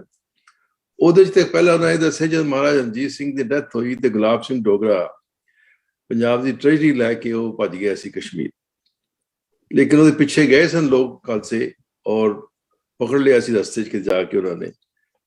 ਸੋ ਇਹੋ ਜਿਹੀ ਜੋ ਗੱਲਾਂ ਹੋਈਆਂ ਨੇ ਮਹਾਰਾਜਾ ਰਣਜੀਤ ਸਿੰਘ ਤੋਂ ਬਾਅਦ, ਆਪਸ ਦੀ ਬੇਇਤਫਾਕੀ, ਲੈਕ ਆਫ ਯੂਨਿਟੀ, ਉਹਨੇ ਸਾਡੀ ਕੌਮ ਨੂੰ ਖਰਾਬ ਕੀਤਾ ਹੈ ਔਰ ਉਹਦੇ ਨਾਲ ਜਾਨੀ ਨੁਕਸਾਨ ਬੜਾ ਹੋਇਆ। ਬਹੁਤ ਸਾਰੇ ਮਾਰੇ ਗਏ, ਆਪਸ ਇੱਕ ਦੂਜੇ ਲੜ ਕੇ ਮਾਰੇ ਗਏ। ਸੋ ਇਹ ਗੱਲ ਜਿਹੜੀ ਹੈ ਇਹ ਬੜੀ ਰਿਮਾਰਕੇਬਲ ਹੈ। ਔਰ ਸਵਾਲ ਇਹ ਹੁੰਦਾ ਜਦੋਂ ਕੋਈ ਕੌਮ ਹਾਰ ਜਾਵੇ ਤੇ ਫਿਰ ਉਹਦਾ ਨਾਮ ਹੀ ਕੋਈ ਨਹੀਂ ਹੁੰਦਾ। ਹਾਰੇ ਦਾ ਕੀ ਨਾਮ ਹੁੰਦਾ? ਹਾਰ ਤੇ ਨਾਂ ਤਾਂ ਜਿੱਤਿਆਂ ਦਾ ਹੁੰਦਾ ਹੈ ਨਾ ਜੀ। ਇਹ ਗੱਲ ਠੀਕ ਹੈ। ਹਾਂਜੀ, ਤੋ ਅਸੀਂ ਕਿਉਂਕਿ ਹਾਰ ਗਏ, ਅਸੀਂ ਜੋ ਦੁਬਾਰਾ ਕਿੰਗਡਮ ਬਣ ਸਕਦੀ ਜਗਰੇ ਇੱਕ ਡੋਗਰਾ ਸਰਦਾਰ ਇਹਨਾਂ ਨਾਲ ਕੋਆਪਰੇਟ ਕਰਦੇ ਤੇ ਕਿਤੇ ਹਿੰਮਤ ਸੀ ਅੰਗਰੇਜ਼ਾਂ ਦੀ ਉਹਨਾਂ ਨੂੰ ਹਰਾ ਸਕਦੇ। ਤੋ ਇਹ ਮੇਰਾ ਵਿਚਾਰ ਹੈ ਜੀ। ਥੈਂਕ ਯੂ ਜੀ। ਡਾਕਟਰ ਨਰਿੰਦਰ ਸਿੰਘ, ਤੁਹਾਨੂੰ ਥੋੜੀ ਜਿਹੀ ਲਾਈਟ ਹੋਰ ਕਰਨੀ ਚਾਹੀਦੀ ਹੈ ਆਪਣੇ ਆਪ ਤੇ। ਤੁਹਾਡਾ ਮੂੰਹ ਨੇਰੇ ਦੇ ਵਿੱਚ ਹੈ, ਦਿਸ ਨਹੀਂ ਰਿਹਾ। ਪਤਾ ਨਹੀਂ ਹੁਣ ਬਣੀ ਗੱਲ ਕਿ ਨਹੀਂ। ਲਾਈਟ ਤਾਂ ਸ਼ਾਇਦ ਪਿੱਛੇ ਹੈ, ਫਰੰਟ ਤੇ ਨਹੀਂ ਹੈ, ਇਸ ਕਰਕੇ ਜਲਾ ਰਹੇ। ਹਾਂਜੀ। ਮਨਦੀਪ ਸਿੰਘ ਜੀ ਵੈਲਕਮ। ਤੇ ਤੁਸੀਂ ਸੁਣੀ ਲਏ ਹੋਣੇ ਕੁਝ ਵਿਚਾਰ। ਅਸੀਂ ਗੱਲਾਂ ਕਰ ਰਹੇ ਹਾਂ ਭਾਈ ਮਹਾਰਾਜ ਸਿੰਘ ਦੀ ਜੀਵਨੀ ਤੇ ਉਹਨਾਂ ਦੀਆਂ ਕੰਟਰੀਬਿਊਸ਼ਨ ਜਿਹੜੀਆਂ ਕਿ ਬਹੁਤ ਘੱਟ ਸਾਡੇ ਲੋਕਾਂ ਨੂੰ ਪਤਾ ਹੈ। ਉਹਨਾਂ ਬਾਰੇ ਕੋਈ ਚੀਜ਼ ਐਡ ਕਰਨੀ ਹੋਵੇ ਤੁਸੀਂ please feel free to do it. ਹਾਂਜੀ, ਭਾਈ ਮਹਾਰਾਜ ਸਿੰਘ ਬੜੇ ਮਹਾਨ ਸ਼ਖਸੀਅਤ ਹੋਏ ਆ। ਵੈਸੇ ਉਹਨਾਂ ਦਾ ਨਾਮ ਤਾਂ ਮੈਂ ਕਿਉਂਕਿ ਸਿੰਗਾਪੁਰ ਵੀ ਵਿਜ਼ਿਟ ਕੀਤੀ ਸੀਗੀ, ਜਿੱਥੇ ਉਹਨਾਂ ਦੀ ਅੰਤਿਮ ਸਵਾਸ ਉਹਨਾਂ ਨੇ ਲਿਆ ਜਿਹੜੀ ਜੇਲ੍ਹ ਦੇ ਵਿੱਚ। ਉੱਥੇ ਗੁਰਦੁਆਰਾ ਸਾਹਿਬ ਸਿਲਟ ਰੋਡ ਹੈ ਸਿੰਗਾਪੁਰ ਦੇ ਵਿੱਚ, ਤੇ ਉਹ ਵੀ ਜਗ੍ਹਾ ਮੈਂ ਵਿਜ਼ਿਟ ਕੀਤੀ ਸੀਗੀ। ਤੇ ਉੱਥੇ ਉਹਨਾਂ ਦਾ ਨਾਮ ਕਰਮ ਸਿੰਘ ਕਰਕੇ ਨਾਮ ਆਇਆ, ਉੱਥੇ ਉਹਨਾਂ ਨੇ ਲਿਖਿਆ ਹੋਇਆ। ਤੇ ਇਹ ਤੋਂ ਬਾਅਦ ਵਿੱਚ ਇੱਕ ਹੋਰ ਗੱਲ ਜਿਹੜੀ ਐਡ ਅਪ ਅਸੀਂ ਸ਼ਾਇਦ ਪਿਛਲੇ ਪ੍ਰੋਗਰਾਮ 'ਚ ਵੀ ਡਿਸਕਸ ਕੀਤੀ ਸੀ ਵੀ ਜੇ ਕਿਸੇ ਨੂੰ ਕੁਐਸਚਨ ਪੁੱਛਣਾ ਹੋਵੇ ਵੀ ਦੇਸ਼ ਦੀ ਜੰਗੇ ਆਜ਼ਾਦੀ ਦਾ ਸਭ ਤੋਂ ਪਹਿਲਾ ਸ਼ਹੀਦ ਕੌਣ ਸੀ, ਮੇਰੇ ਖਿਆਲ ਨਾਲ ਸ਼ਾਇਦ ਪਿਛਲੇ ਹਫਤੇ ਵਿੱਚ ਹੀ ਆਪਾਂ ਇਹ ਗੱਲ ਕੀਤੀ ਸੀਗੀ। ਤੇ ਮੇਰੇ ਖਿਆਲ ਦੇ ਨਾਲ ਸ਼ਾਇਦ ਕਿਸੇ ਨੂੰ ਇਹ ਚੀਜ਼ ਦਾ ਪਤਾ ਨਾ ਹੋਵੇ, ਭਾਈ ਮਹਾਰਾਜ ਸਿੰਘ ਜਿਨ੍ਹਾਂ ਨੂੰ ਭਾਈ ਕਰਮ ਸਿੰਘ ਜੀ ਵੀ ਕਰਕੇ ਯਾਦ, ਕਿਉਂਕਿ ਮਹਾਰਾਜ ਇਸ ਕਰਕੇ ਕਹਿੰਦੇ ਸੀਗੇ ਵੀ ਉਹ ਲੰਗਰ ਦੀ ਸੇਵਾ ਕਰਦੇ ਸੀਗੇ। ਬਾਬਾ ਇੱਕ ਮਹਾਂਪੁਰਸ਼ਾਂ ਦਾ ਕੋਈ ਡੇਰਾ ਸੀਗਾ, ਵੀਰ ਸਿੰਘ ਨਰੰਗਾਬਾਦੀ। ਹਾਂਜੀ, ਮਹਾਂਪੁਰਸ਼ ਬਾਬਾ ਵੀਰ ਸਿੰਘ ਨਰੰਗਾਬਾਦੀ। ਉੱਥੇ ਉਹ ਲੰਗਰ ਦੀ ਸੇਵਾ ਕਰਦੇ ਸੀ। ਇਹਦਾ ਉਹ ਜਿੱਦਾਂ ਹਰ ਇੱਕ ਨੂੰ ਆਦਤ ਪਈ ਹੁੰਦੀ ਹੈ ਨਾ, ਜਦੋਂ ਉੱਥੇ ਵੀ ਦਾਲ ਲੈ ਲਓ ਜੀ ਮਹਾਰਾਜ ਜੀ ਉਹਨਾਂ ਨੇ ਕਹਿਣਾ ਤੇ ਉਹਨਾਂ ਦੇ ਨਾਲ ਉਹਨਾਂ ਦਾ ਲਕਬ ਜੁੜ ਗਿਆ, ਇਸ ਕਰਕੇ ਉਹਨਾਂ ਨੂੰ ਭਾਈ ਮਹਾਰਾਜ ਸਿੰਘ ਕਹਿਣਾ ਸ਼ੁਰੂ ਕਰ ਦਿੱਤਾ ਸੀ। ਤੇ ਬੜੀ ਮਹਾਨ ਕੁਰਬਾਨੀ, ਤੇ 1856 ਦੇ ਵਿੱਚ ਇਹ ਕੁਰਬਾਨੀ ਹੋ ਜਾਂਦੀ ਹੈ। 1857 ਦੇ ਵਿੱਚ ਤਾਂ ਗਦਰ ਹੁੰਦਾ ਆ, ਮਗਰ ਇਹ ਚੀਜ਼ਾਂ ਜਿਹੜੀਆਂ ਹੈਗੀਆਂ ਅੱਜ ਦੇ ਮੇਰੇ ਖਿਆਲ ਦੇ ਨਾਲ ਸ਼ਾਇਦ ਜੇ ਇੰਡੀਆ ਦੀ ਜੇ ਕੋਈ ਹਿਸਟਰੀ ਇਹ ਚੀਜ਼ ਨੂੰ ਲਿਖਣ ਦਿਆ ਆ ਜਾਂ ਇਹ ਚੀਜ਼ ਨੂੰ ਜੇ ਕਿਤੇ ਗੱਲ ਕਰਨੀ ਹੈ ਤੇ ਜਿਹਨੂੰ ਫਾਦਰ ਆਫ ਨੇਸ਼ਨ ਕਹਿੰਦੇ ਆ ਜਾਂ ਕੁਛ ਵੀ ਏਦਾਂ ਸੋ ਕਾਲਡ ਅਸੀਂ ਕਹਿੰਦੇ ਆ, ਉਹਦੇ ਜਨਮ ਤੋਂ ਵੀ 11-12 ਸਾਲ ਪਹਿਲਾਂ ਜਦੋਂ ਦੇਸ਼ ਦਾ ਇਹ ਗਦਰ ਜਿਹੜਾ ਉਹ ਪਿਆ ਨਹੀਂ, ਉਹ ਤੋਂ ਪਹਿਲਾਂ ਦੀ 1 ਸਾਲ ਪਹਿਲਾਂ ਇਹ ਸ਼ਹੀਦੀ ਹੋ ਜਾਂਦੀ ਹੈ। ਤੇ 1849 ਦੇ ਵਿੱਚ ਯਾਨੀ ਕਿ ਸਟਰਗਲ ਤਾਂ ਉਦੋਂ ਸ਼ੁਰੂ ਹੋ ਗਈ। ਮੇਰੇ ਨਾਲ ਕਿਹਾ ਸੀਗਾ, ਉਹਨਾਂ ਨੇ ਕਿਹਾ ਸੀਗਾ ਵੀ ਸਿੱਖ ਹਾਰ ਗਏ ਜਾਂ ਅਸੀਂ ਹਾਰ ਗਏ, ਪਰ ਸਿੱਖਾਂ ਨੇ ਜਿਹੜੇ ਅੰਤਰਾਤਮਾ ਵਾਲੇ ਸਿੱਖ ਸੀਗੇ ਉਹਨਾਂ ਨੇ ਕਦੀ ਵੀ ਆਪਣੇ ਜੀਵਨ ਦੇ ਵਿੱਚ ਹਾਰ ਮੰਨੀ ਨਹੀਂ। ਹਾਰ ਮੰਨ ਲੈਣਾ ਹਾਰ ਹੁੰਦੀ ਹੈ, ਜਿੰਨੀ ਜੇਕਰ ਹਾਰ ਮੰਨੀ ਨਹੀਂ, ਤੁਹਾਡੀ ਸਟਰਗਲ ਚੱਲਦੀ ਪਈ ਹੈ ਤੇ ਉਹ ਸਟਰਗਲ ਜਿਹੜੀ ਹੈ ਉਹ ਨਾਲ ਚੱਲਦੀ ਗਈ, ਤੇ ਉਹ ਇੱਕ ਸਟਰਗਲ ਦੇ ਰੂਪ ਦੇ ਵਿੱਚ ਅੱਗੇ ਜਿਹੜੀ ਹੈਗੀ ਆ, ਅੱਗੇ ਤੋਂ ਅੱਗੇ ਸੰਘਰਸ਼ ਜਿਹੜਾ ਹੈਗਾ ਉਹ ਵੱਧਦਾ ਗਿਆ ਤੇ ਕਿ ਸੰਘਰਸ਼ਸ਼ੀਲ ਕੌਮ ਹੈ ਤੇ ਸੰਘਰਸ਼ ਕਦੀ ਕੌਮਾਂ ਦੇ ਵਾਸਤੇ ਰੁਕਦੇ ਨਹੀਂ। ਉਹ ਕਿਸੇ ਨਾ ਕਿਸੇ ਰੂਪ ਦੇ ਵਿੱਚ ਹਮੇਸ਼ਾ ਹੀ, ਅੱਜ ਦਾ ਸਮਾਂ ਲੈ ਲਈਏ, ਪਿਛਲੇ ਸਮੇਂ ਲੈ ਲਈਏ, ਤੋਂ ਚੱਲਦੇ ਰਹਿੰਦੇ ਹੈਗੇ ਤੇ ਇੱਕ ਸੰਘਰਸ਼ ਦਾ ਇੱਕ ਹਿੱਸਾ ਹੈ। ਇਹ ਸੰਘਰਸ਼ ਦੇ ਅੱਗੇ ਤੋਂ ਅੱਗੇ ਪੜਾਅ ਬਣਦੇ ਜਾਂਦੇ, ਹੁਣ ਤੱਕ ਵੀ ਕੁਛ ਨਾ ਕੁਛ ਸੰਘਰਸ਼ ਦੇ ਉਦਾਂ ਦੇ ਪੜਾਅ ਜਿਹੜੇ ਹੈਗੇ ਆ ਅੱਗੇ ਤੋਂ ਅੱਗੇ ਬਣਦੇ ਜਾ ਰਹੇ ਹੁਣ ਤੱਕ ਵੀ।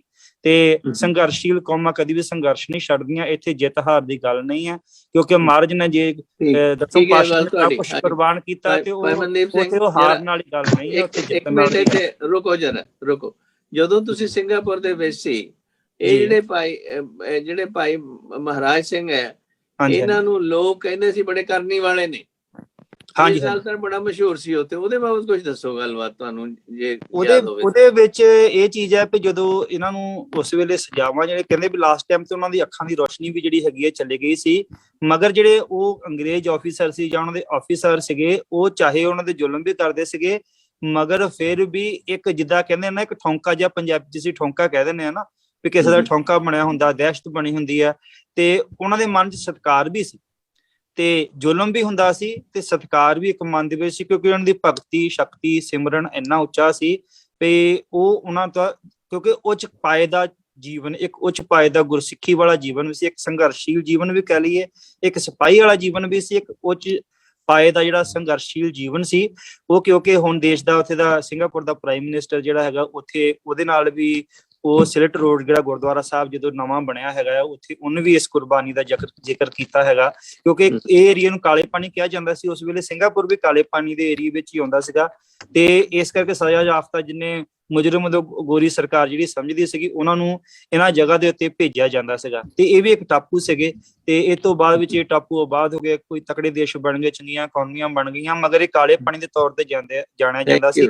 ਬੜੇ ਤਸੀਹੇ ਜਿਹੜੇ ਹੈਗੇ ਉਸ ਜਗ੍ਹਾ ਤੇ ਚੱਲੇ, ਮਗਰ ਉਹਨਾਂ ਦਾ ਜੀਵਨ ਜਿਹੜਾ ਉੱਚ ਕਿਰਦਾਰ ਦਾ ਸੀ ਤੇ ਇਸ ਕਰਕੇ ਉਹਨਾਂ ਦਾ ਬੜਾ ਸਤਿਕਾਰ ਸੀ। ਅੱਜ ਤੱਕ ਉਹ ਸਤਿਕਾਰ ਉੱਥੇ ਤੁਸੀਂ ਮਹਿਸੂਸ ਕਰ ਸਕਦੇ ਹੋ ਉਹਨਾਂ ਲੋਕਾਂ ਦਾ। ਇੱਕ ਮਿੰਟ, ਇੱਕ ਉਹ ਜਿਹੜੀ ਪਹਿਲੀ ਬੀੜ ਹੈ ਗੁਰੂ ਗ੍ਰੰਥ ਸਾਹਿਬ ਦੀ ਕਹਿੰਦੇ ਸਿੰਗਾਪੁਰ ਦੇ ਵਿੱਚ ਜੀ, ਉਹਦੇ ਲਈ ਰਿਕੁਐਸਟ ਇਹਨਾਂ ਨੇ ਕੀਤੀ ਸੀਗੀ ਭਾਈ ਮਹਾਰਾਜ ਸਿੰਘ ਨੇ, ਤੇ ਫਿਰ ਅੰਗਰੇਜ਼ਾਂ ਨੇ ਉਹਨਾਂ ਨੂੰ ਆਪਣੇ ਮਤਲਬ ਸਤਿਕਾਰ ਵਜੋਂ ਉਹ ਬੀੜ ਮੰਗਵਾ ਕੇ ਦਿੱਤੀ ਸੀ ਇੰਡੀਆ ਚੋਂ ਸਪੈਸ਼ਲੀ। ਉੱਥੇ ਦਾ ਪੁਰਾਤਨ ਬੀੜਾਂ ਦੇ ਮੈਂ ਦਰਸ਼ਨ ਕੀਤੇ ਜਦੋਂ ਅਖੰਡ ਪਾਠ ਸਾਹਿਬ ਵੀ ਉੱਥੇ ਕਰਨੇ ਪਏ ਸੀਗੇ। ਉੱਥੇ ਕਾਫੀ ਜ਼ਿਆਦਾ ਇੱਕ ਦੋ ਜਿਹੜੇ ਪੁਰਾਤਨ ਬੀੜਾਂ ਜਿਹੜੀਆਂ ਹੈਗੀਆਂ ਉੱਥੇ ਮੈਂ ਖੁਦ ਦੇਖੀਆਂ ਆਪਣੀਆਂ ਨਜ਼ਰਾਂ ਦੇ ਨਾਲ, ਮਗਰ ਸ਼ਾਇਦ ਉਸ ਵੇਲੇ ਉਹੀ ਸ਼ਾਇਦ ਮਹਾਰਾਜ ਦੇ, ਕਿਉਂਕਿ ਲਗਾਤਾਰ ਜਿਹੜੇ ਲੜੀਵਾਰ ਸਰੂਪ ਹੁੰਦੇ ਸੀ ਨਾ, ਉਹ ਤੋਂ ਦਾਸ ਨੂੰ ਵੀ ਪਾਠ ਕਰਨ ਦਾ ਕਿਉਂਕਿ ਸ਼ੁਰੂ ਤੋਂ ਤਜਰਬਾ ਵੀ ਸੀ, ਛੋਟੀ ਉਮਰ ਤੋਂ ਮੈਂ ਕਰਦਾ ਰਿਹਾ ਹੈਗਾ। ਲੜੀਵਾਰ ਸਰੂਪ ਦਾ ਨਾਲੇ ਬਾਣੀ ਪੜ੍ਹਨ ਦਾ ਇੱਕ ਆਪਣਾ ਆਨੰਦ ਹੈ ਤੇ ਉੱਥੇ ਲੜੀਵਾਰ ਸਰੂਪ ਤੋਂ ਮਹਾਰਾਜ ਦਾ ਮੈਨੂੰ ਯਾਦ ਹੈ ਵੀ ਮੈਂ ਉੱਥੇ ਪਾਠ ਕੀਤਾ ਸੀਗਾ ਉਸ ਵੇਲੇ ਪਾਠੀ ਦੇ ਤੌਰ ਤੇ ਵੀ, ਕਿਉਂਕਿ ਕੰਮ ਕਰਨੇ ਪੈਂਦੇ ਸੀ। ਜਦੋਂ ਉੱਥੇ ਜਾਈਏ ਇਹਨਾਂ ਦੇਸ਼ਾਂ ਵਿੱਚ ਤਾਂ ਸਾਰੇ ਕੰਮ ਕਰਨੇ ਪੈਂਦੇ ਹੈਗੇ ਤੇ ਉੱਥੇ ਲੜੀਵਾਰ ਬੀੜ ਤੋਂ ਮੈਂ ਬਾਣੀ ਜਿਹੜੀ ਹੈਗੀ ਆ ਉਹਦਾ ਜਾਪ ਕੀਤਾ ਸੀ। ਇਹ ਮੈਨੂੰ ਯਾਦ ਹੈ, ਪੁਰਾਤਨ ਬੀੜ ਸੀ ਉਹ। ਤੇ ਮੈਂ ਇਹ ਵੀ ਸੁਣਿਆ ਕਿ ਵੀ ਜਿਹੜੇ ਚੀਨੀ ਲੋਕ ਨੇ ਜੀ, ਜਿਹੜੇ ਮਤਲਬ ਨਾਨ ਸਿੱਖ ਜਿਹੜੇ ਲੋਕ ਨੇ, ਉਹ ਵੀ ਉਹਨਾਂ ਦੀ ਬੜੀ ਇੱਜ਼ਤ ਕਰਦੇ ਨੇ। ਉਸ ਬਾਬਤ ਤੁਹਾਡਾ ਨਹੀਂ, ਉਹਦਾ ਮੈਂ ਤੁਹਾਨੂੰ ਡਿਸਕ੍ਰਾਈਬ ਕਰ ਰਿਹਾ, ਜਿਹੜਾ ਉੱਥੋਂ ਦਾ ਪ੍ਰਾਈਮ ਮਿਨਿਸਟਰ ਸੀਗਾ, ਉਹਨਾਂ ਦੇ ਉਹ ਜਿਹੜਾ ਬੜਾ ਸਤਿਕਾਰ ਕਰਦਾ ਹੈਗਾ ਤੇ ਉਹ ਵੀ, ਉਹਨਾਂ ਨੂੰ ਵੀ ਇਸ ਹਿਸਟਰੀ ਦਾ ਪਤਾ ਆ, ਉਹ ਇਸ ਹਿਸਟਰੀ ਨੂੰ ਨਾਲ ਲੈ ਕੇ ਚੱਲਦੇ, ਉਹਨਾਂ ਨੂੰ ਇਹ ਚੀਜ਼ ਦਾ ਪਤਾ ਹੈਗਾ। ਇਹ ਨਹੀਂ ਵੀ ਉਹ ਅਵੇਅਰ ਨਹੀਂ ਹੈਗੇ, ਉਹਨਾਂ ਨੂੰ ਪਤਾ ਇਸ ਚੀਜ਼ ਦਾ। ਭਾਈ ਮਹਾਰਾਜ ਸਿੰਘ ਦੀ ਜਿਹੜਾ ਅਸਥਾਨ ਹੈ ਉਹ ਬਿਲਕੁਲ ਕਹਿ ਲਈਏ ਵੀ ਸ਼ਹਿਰ ਦੇ ਵਿੱਚ ਹੈਗਾ, ਹੈ ਨਾ, ਜਿੱਥੇ ਉਹ ਟੂਰਿਸਟ ਪਲੇਸ ਆਉਣੀਆਂ ਹੈਗੀਆਂ ਉਤੋਂ ਵੀ ਤਕਰੀਬਨ ਥੋੜੀ ਦੂਰ ਹੀ ਉਹ ਸ਼ੁਰੂ ਹੋ ਜਾਂਦੀਆਂ, ਜਿੱਥੇ ਉਹ ਬਣਿਆ ਹੈਗਾ। ਉਹ ਜਿਹੜੇ ਮੂੰਹ ਦੇ ਵਿੱਚੋਂ ਸ਼ੇਰ ਦੇ ਪਾਣੀ ਨਿਕਲਦਾ ਨਾ, ਉਹ ਜਿਹੜੀ ਉਹਨਾਂ ਦੀ ਟੂਰਿਸਟ ਪਲੇਸ ਹੈ, ਉਹ ਵੀ ਉੱਥੋਂ ਤਕਰੀਬਨ ਅੱਧਾ ਘੰਟੇ ਦੇ ਡਿਫਰੈਂਸ ਦੇ ਉੱਤੇ ਹੈਗੀ ਹੈ। ਤੇ ਉਹ ਜਗ੍ਹਾ ਦੇ ਉੱਤੇ ਬੜਾ ਸਤਿਕਾਰ ਹੈਗਾ, ਉਹ ਲੋਕ ਵੀ ਸਤਿਕਾਰ ਕਰਦੇ, ਨਾ ਕਿ ਆਪਣੇ ਲੋਕ। ਤੇ 24 ਘੰਟੇ ਲੰਗਰ ਚੱਲਦਾ, ਸਟੂਡੈਂਟਸ ਦੇ ਵਾਸਤੇ ਸਾਰੀਆਂ ਫੈਸਿਲਿਟੀਆਂ ਉਹਨਾਂ ਨੇ ਦਿੱਤੀਆਂ, ਬੜੇ ਵਧੀਆ ਤਰੀਕੇ ਨਾਲ ਉੱਥੇ ਸਾਰਾ ਪ੍ਰਬੰਧ ਚੱਲਦਾ। ਬਹੁਤ ਪੈਸਾ ਜਿਹੜਾ ਹੈਗਾ ਪਾਣੀ ਵਾਂਗੂ ਉੱਥੇ ਜਿਹੜਾ ਹੈਗਾ ਧਰਮ ਦੇ ਕਾਰਜਾਂ ਵਿੱਚ ਮਜ਼ਲੂਮਾਂ ਦੇ ਵਾਸਤੇ, ਸਟੂਡੈਂਟਾਂ ਦੀ ਕੇਅਰ ਦੇ ਵਾਸਤੇ ਬੜਾ ਵਧੀਆ ਤਰੀਕੇ ਨਾਲ, ਉਦੋਂ ਉਸ ਵੇਲੇ 2011 ਸਾਲ ਦੀ ਇਹ ਗੱਲ ਹੈਗੀ ਆ, ਤੇ ਉਦੋਂ ਵੀ ਬੜਾ ਵਧੀਆ ਤਰੀਕੇ ਨਾਲ ਉੱਥੇ ਸਿਸਟਮ ਚੱਲਦਾ ਹੈ। 7 ਮੰਜ਼ਿਲਾ ਬਿਲਡਿੰਗ ਬਣੀ ਹੋਈ ਹੈ ਭਾਈ ਮਹਾਰਾਜ ਸਿੰਘ ਦੀ ਯਾਦ ਦੇ ਵਿੱਚ, ਭਾਈ ਮਹਾਰਾਜ ਸਿੰਘ ਦੀ 7 ਮੰਜ਼ਿਲਾ ਬਿਲਡਿੰਗ ਬਣੀ ਹੋਈ। ਧੰਨਵਾਦ। ਥੈਂਕ ਯੂ ਜੀ। ਹਾਂਜੀ, ਆਪਣੇ going back to doctor Narinder Singh, anything else you like to add ਉਹਨਾਂ ਦੀ ਜੀਵਨੀ ਬਾਬਤ ਜਾਂ ਉਹਨਾਂ ਦੇ ਸੰਘਰਸ਼ ਬਾਬਤ? ਮੈਂ ਵਿਦਵਾਨ ਦੋਸਤ ਮੇਰੇ ਨਾਲ ਸਹਿਮਤ ਹੋਣਗੇ ਕਿ ਅਸੀਂ ਦੇਖਦੇ ਹਾਂ ਕਿ ਜਿਹੜੇ ਇਹੋ ਜਿਹੇ ਸੰਘਰਸ਼ ਨੇ, ਇਹਨਾਂ ਵਿੱਚ ਸੰਘਰਸ਼ ਕਰਤਾ ਸਿਰਫ ਯੋਧਾ ਨਹੀਂ ਹੁੰਦਾ, ਉਹ ਅਧਿਆਤਮਕ ਤੌਰ ਉੱਤੇ ਵੀ ਬੜੀ ਵੱਡੀ, ਬੜੀ ਉੱਚੀ ਸ਼ਖਸੀਅਤ ਹੁੰਦਾ ਹੈ। ਅਸੀਂ ਬਾਬਾ ਰਾਮ ਸਿੰਘ ਦੇ ਵੇਲੇ ਵੀ ਇਹ ਦੇਖਿਆ ਸੀ। ਇਹੀ ਗੱਲ ਅਸੀਂ ਬਾਬਾ ਮਹਾਰਾਜ ਸਿੰਘ ਹੋਰਾਂ ਬਾਰੇ ਵੀ ਦੇਖਦੇ ਆ। ਉਹਨਾਂ ਨੂੰ ਲੋਕੀ ਉਸ ਵੇਲੇ ਲੋਕੀ ਬੜਾ ਕਰਨੀ ਵਾਲਾ ਸਿੱਖ ਕਹਿੰਦੇ ਸੀ। ਕਹਿੰਦੇ ਨੇ ਕਿ ਉਹਨਾਂ ਵਿੱਚ ਕੋਈ ਸੁਪਰ ਨੈਚੁਰਲ ਪਾਵਰਸ ਵੀ ਸੀ, ਇਸ ਤਰ੍ਹਾਂ ਦੀਆਂ ਗੱਲਾਂ ਲੋਕੀ ਕਰਦੇ ਸੀ। ਔਰ ਜਦੋਂ ਉਹਨਾਂ ਨੂੰ ਅਰੈਸਟ ਕਰਕੇ ਜੇਲ੍ਹ ਵਿੱਚ ਪਾਇਆ ਗਿਆ ਤੇ ਜੇਲ੍ਹ ਦੇ ਸਾਰੇ ਪੁਲਿਸ ਅਧਿਕਾਰੀ ਜਿਹੜੇ ਨੇ ਉਹ ਵੀ ਉਹਨਾਂ ਨੂੰ ਮੱਥਾ ਟੇਕਦੇ ਸੀ। ਅੰਗਰੇਜ਼ ਨੂੰ ਇਹ ਫਿਕਰ ਪੈ ਗਿਆ ਕਿ ਇੱਥੇ ਅਸੀਂ ਇਸ ਨੂੰ ਕੈਦੀ ਕਿਵੇਂ ਰੱਖ ਸਕਦੇ ਹਾਂ।